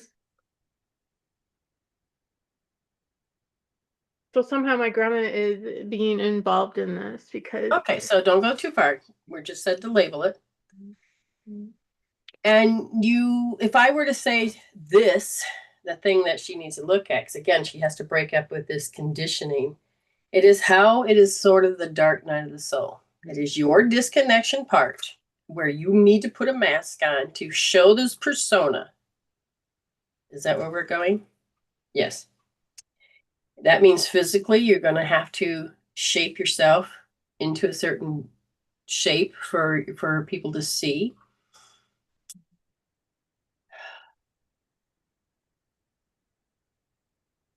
Yeah, it's just all of a sudden went really quiet. The reason why is that it's not we're going to put a pin in it, but she has to heal it as it unfolds. And this is the conditioning. So this button is going to do this trim is going to do that. This, as you're looking at this trim and you're associating it as the trim, this, if I were to say, what is this trim? And it is all has to do with feeling very awkward, and that how you have identified yourself as this fragmented self from my higher self. And this fragmented personality is that I'm incapable or I'm incompatible. It's like I want to pull this string. I want to pull this string and let it unravel, because it doesn't have to be together anymore the way that it was. It needs to go together differently. Okay. Um,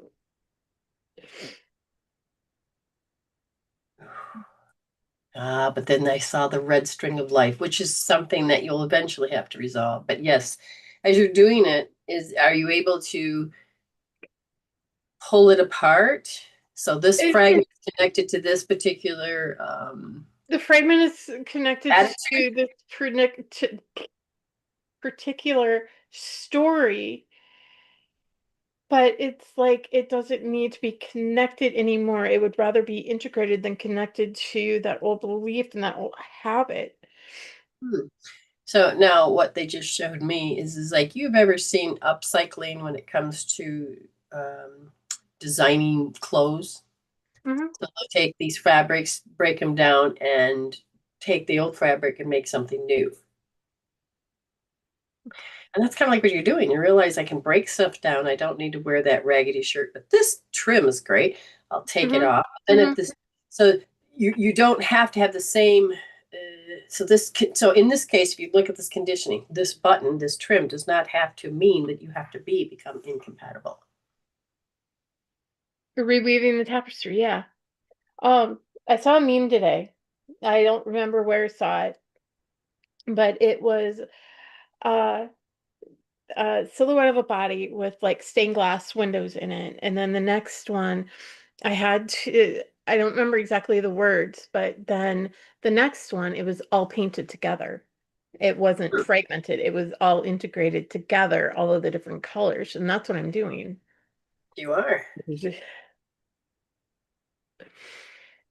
Oh, it's so funny. The thing that just popped up is this spirit that's all pure light, and it has, white and blue, and it's taken off the human suit.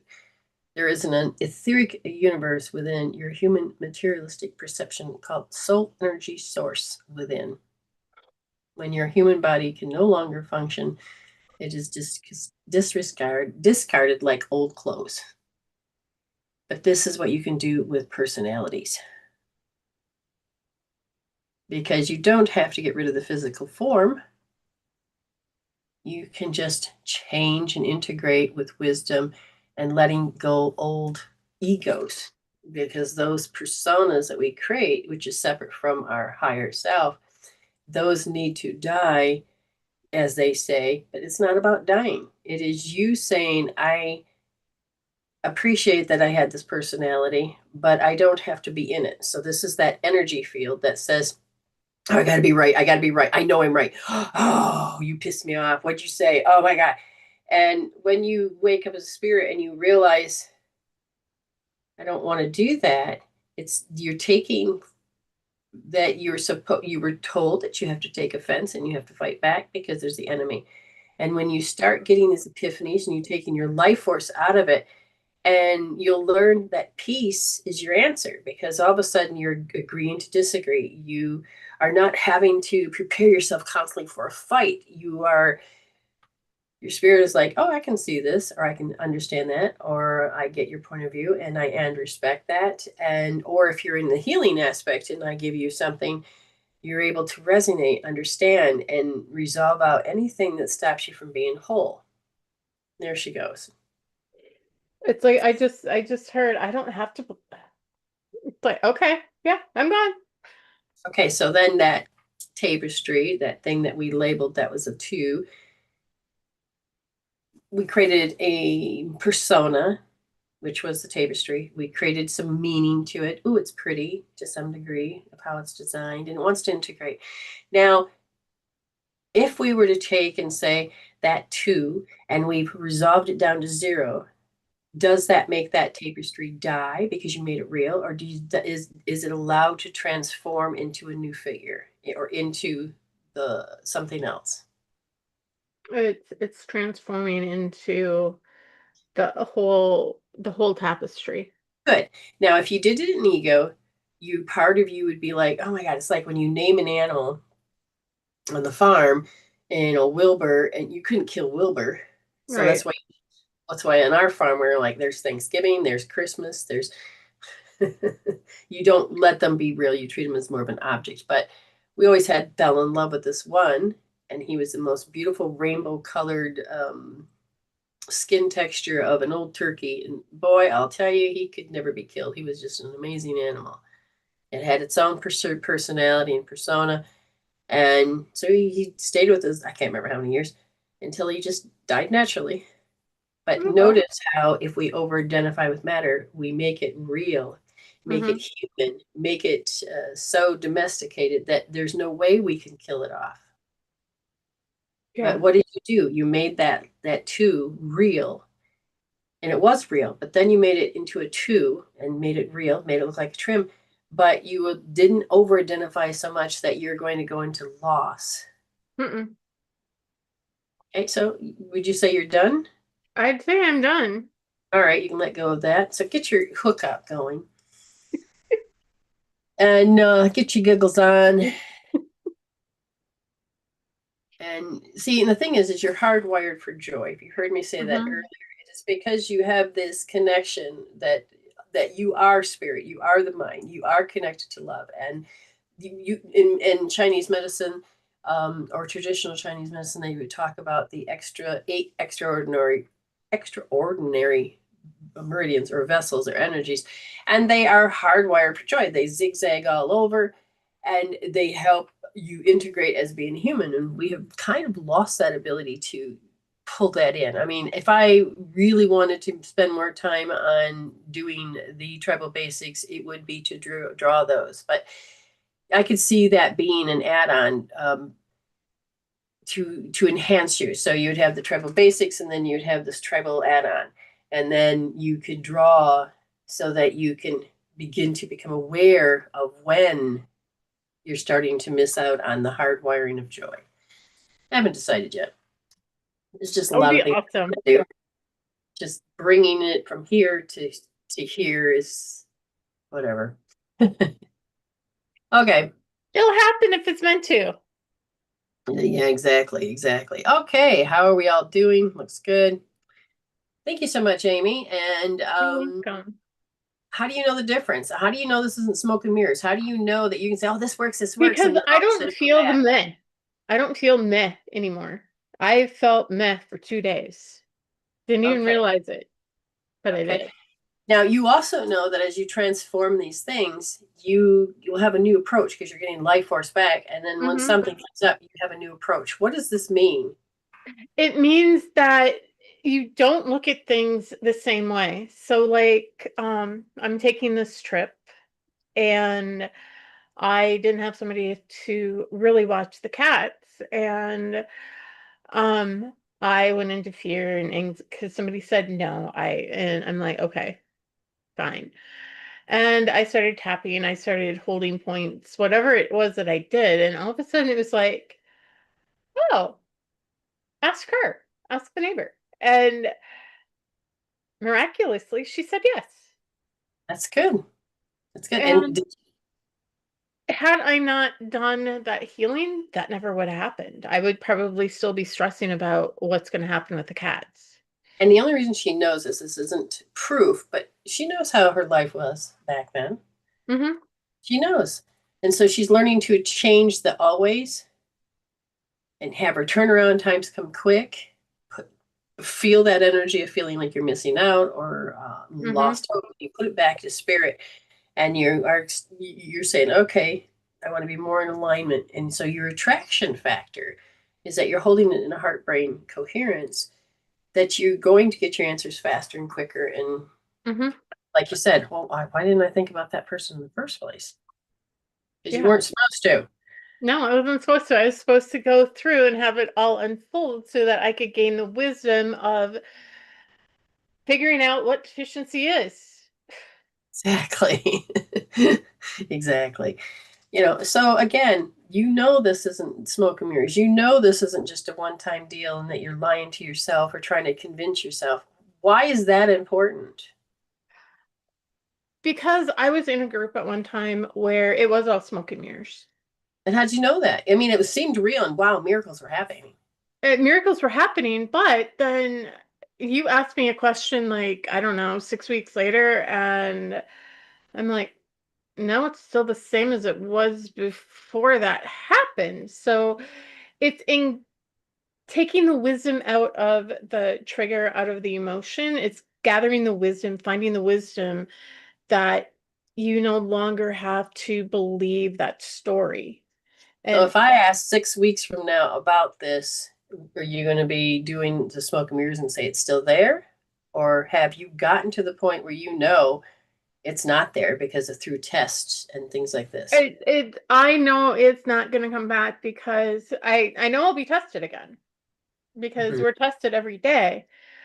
But I know that this fragment of this is healed. Is something else going to come up with a different story to it? More than likely, but Because it, it's habit, you're healing conditioning. yeah, it's habit. We're healing, and we have to see it from all of the different perspectives. Right. You can't So see it from just one way and expect it to be gone. right. So your brain is you're meant to break up those conditions, those habits, and Hmm. train your brain in a healthier manner to change that perception. Because the more wisdom you get, the more you're going to go, oh, so it's like having new knowledge. Hmm. Oh.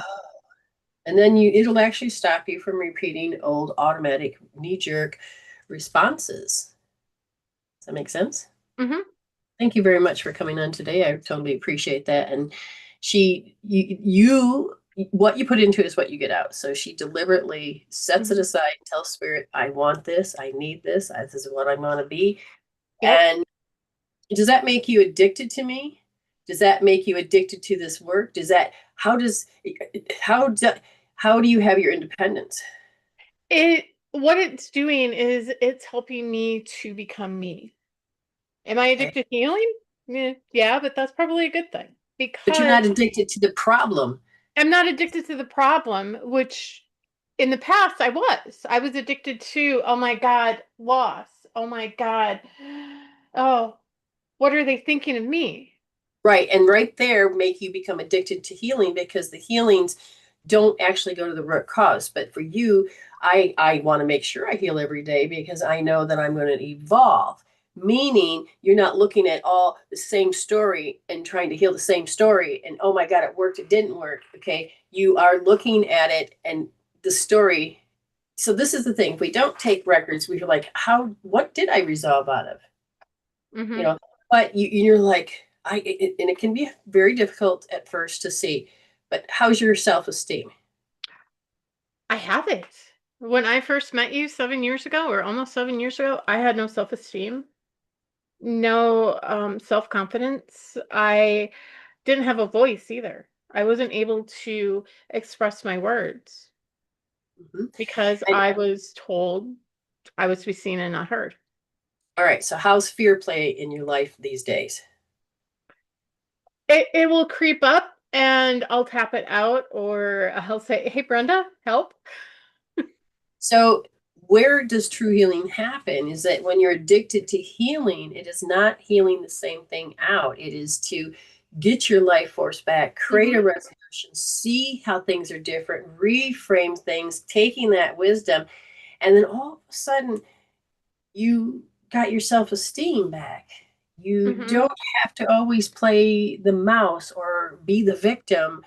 Those things transform out, Hmm. They do. and you know it. Hmm. And so when you're addicted to healing, it isn't to heal those things, but it is to say, oh, something is an interference pattern that could disturb my peace. Spirit is telling me, and your soul is saying, can you heal it now? Yes, I'm going to resolve it, get my life force back to create a happier, healthier, joyful moment.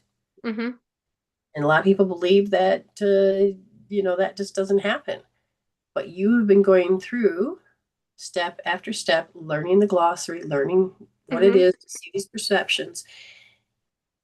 Do you want to go back to the old? No, gosh, no. No. No. You're healthier too, physically. Yes, I am. I am the healthiest I've ever been. And people are like, how can you prove that? Well, one way is how many pills did somebody put her on? When I first met you, I think I was on something like 13 a day. So she had to be addicted to the environment, addicted to, I can't be alive without these drugs. So you just, and every part of her doctors were, oh, you don't need that anymore. But Yeah. they didn't come out and tell her. She said, do I need to be on this anymore? And they did all the tests like, oh, no. No. I reversed type 2 diabetes. That's a big one. Mm-hmm. I was on the highest dose of an antidepressant.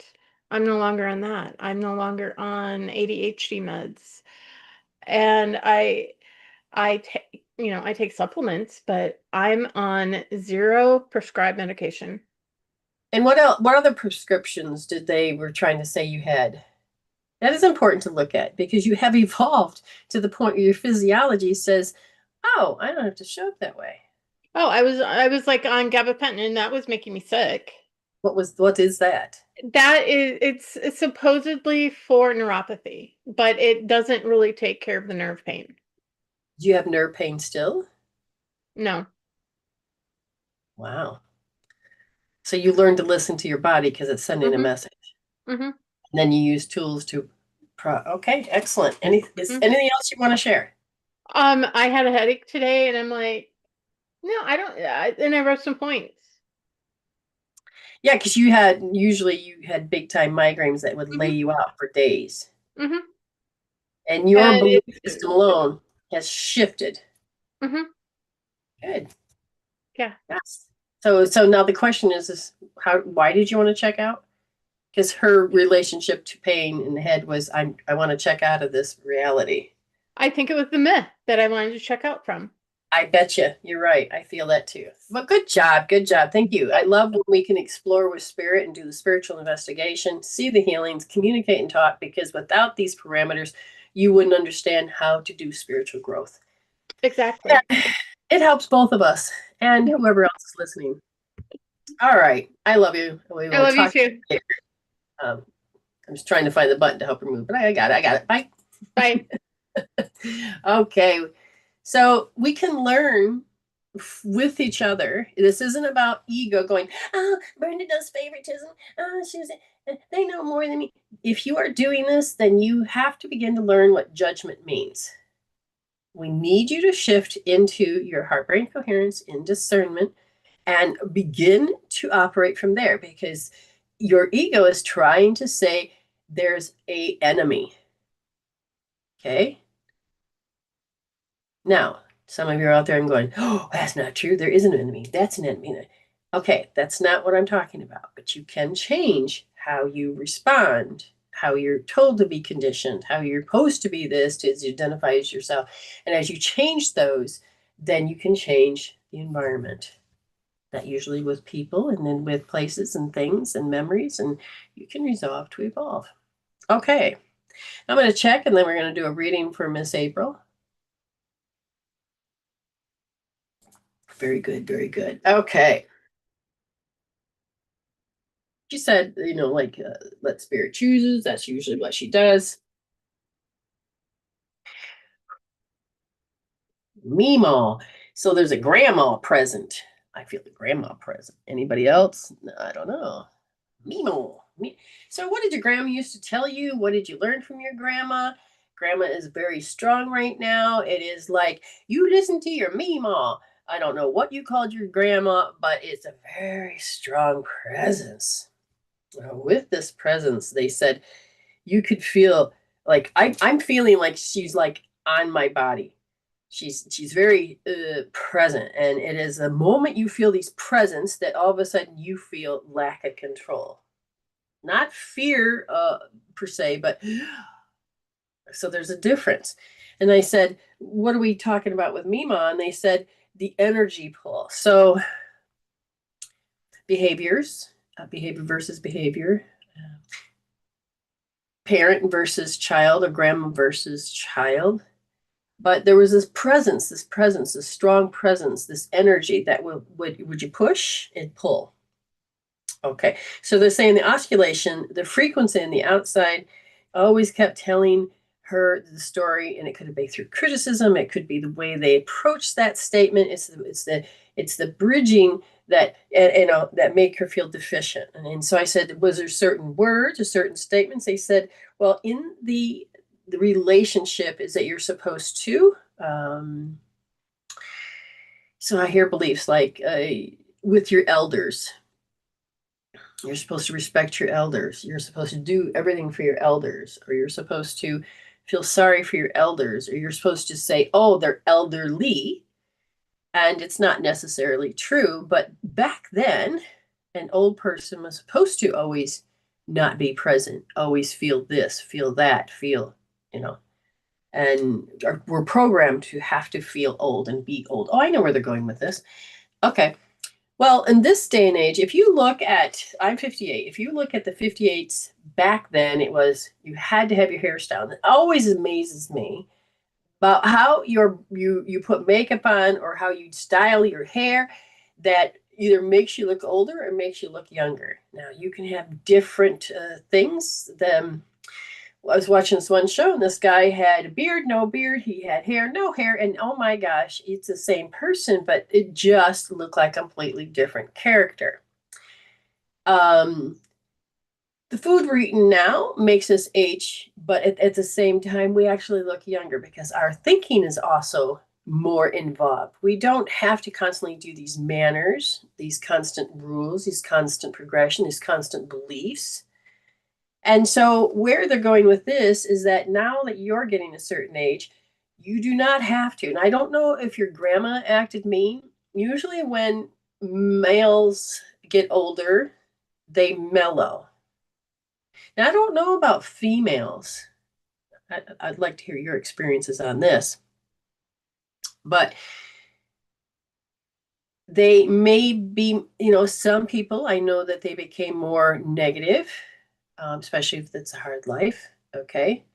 But I'm looking at how there seems to be labeled that they're hysterical. Remember hysteria? And the women were controlled by throwing them into a place. But it is. So I feel that the grandma. Okay, so your association is now I'm this age or I'm here. The universe is telling me, oh, look, you have your pension card, or or all these advertisements on TV. Now, this is where you got to be careful of propaganda, or that tells you this is who you got to be, what to feel and think. And yet you can magnetically say, stop. I want to bring in all those people that lived past 100 that sat there, and what did they do when they were told they were sick? They're now exercising, changing lifestyle. So I feel like you have come up to this feeling, and that you have the fragmented part that is separate from spirit, that one that's in the dark night of the soul, is saying, oh my God, I can't do relationships. There we go. I can't do relationships. So women usually get older, they don't want men in their life. I can't do these relationships. Okay. So why are you grandma is telling me that this is how you saw, this is the way you're supposed to be. When you get to a certain age, you're supposed to be alone, or you get to a certain, it's supposed to be. So you're following a typical, what do I call it, my tribes? I call it the next logical step. I think that's what I call it. And you're meant to go, no, no, no, no, no, no. I don't need to. I am 58 years old. I do not need to self-regulate because you can't handle it. You can't process out. So somebody's come across your path. They're making a big whoop-de-doo about it. You're getting to the stage you're like, I have to keep acting this way. No. Okay, so you got a nice, strong thing about you. But at the same time, there's a part of you that, so you have like these different fragments. I'm strong, but I have this one personality that's coming up. And this one personality is I'm supposed to act a certain way. So you have a hidden story coming up. It doesn't have to be trauma or drama. It can be just as simple of oh my God, I see how I'm responding. And it is, I'm supposed to take a passive. So one of the key words is passive position. And I do this when I feel the broadcast of invading energies. And usually when I feel or I can predict or I actually see their contempt. And I will tell you, one of the things that's happening here in the last week has all been about extreme mirroring. So, like, if I'm feeling a certain way, I'm going to have a set of words and predicates and descriptions that says, this is how I feel. And this other person is going through the same thing, and they have their set in words and descriptions. And it won't sound the same, but if you were to really look when you begin to heal, if you both have partners where you're healing, you're going to say, holy shit, we're doing the exact same thing. And when you're standing here and they're accusing you of doing something, and you're like, but that's not at all I'm doing. We are meant to look through these filters of past people experiences, which is what they're saying here for you, is who are they? I can see my response. I don't like it because it's lost for me. And this is my always. And then they're like, but you always do this. And you're like, what? Again, you're supposed to face. And I says, what is it that you're facing? And this could be with your husband, could be with someone. What are you facing? And you have to really look at how contempt, whether it's gestures or the tone or whatever it is, but why do you have an automatic response? Or you have to be responsible when you get that, or you're supposed to be hurt and then you have to be in pain, but you're like, but it's there and it's not going away. Well, you're meant to develop because these are the conditions. There's buttons that you're ready to face. You've healed enough that you're ready now to peel back this a layer, we could call it, that says that you do not need to do self-abuse. So if you are coming up with this interaction with another soul and you feel the ego been hurt, and now it's like you got to go deeper. And you're like, why do I have to beat myself up? Why do I have to overthink? Why do I have to feel bad? When you look, I drew on my board over here, breaking down on a spiritual investigation thing.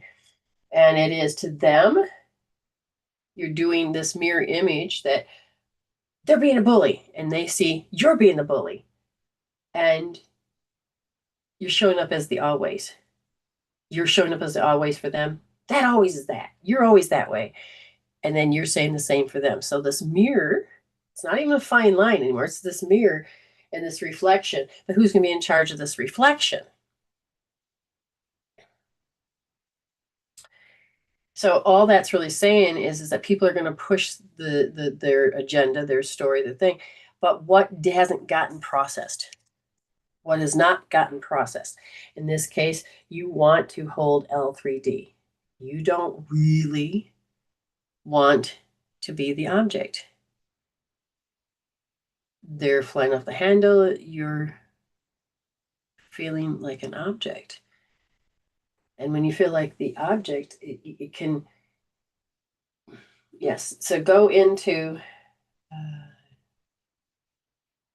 okay. So what I put there says, when I feel invaded, the energy of contempt at me in the scalar field of relationships, it is equal timid action, which means the conditioning. But is it true that you need to do that?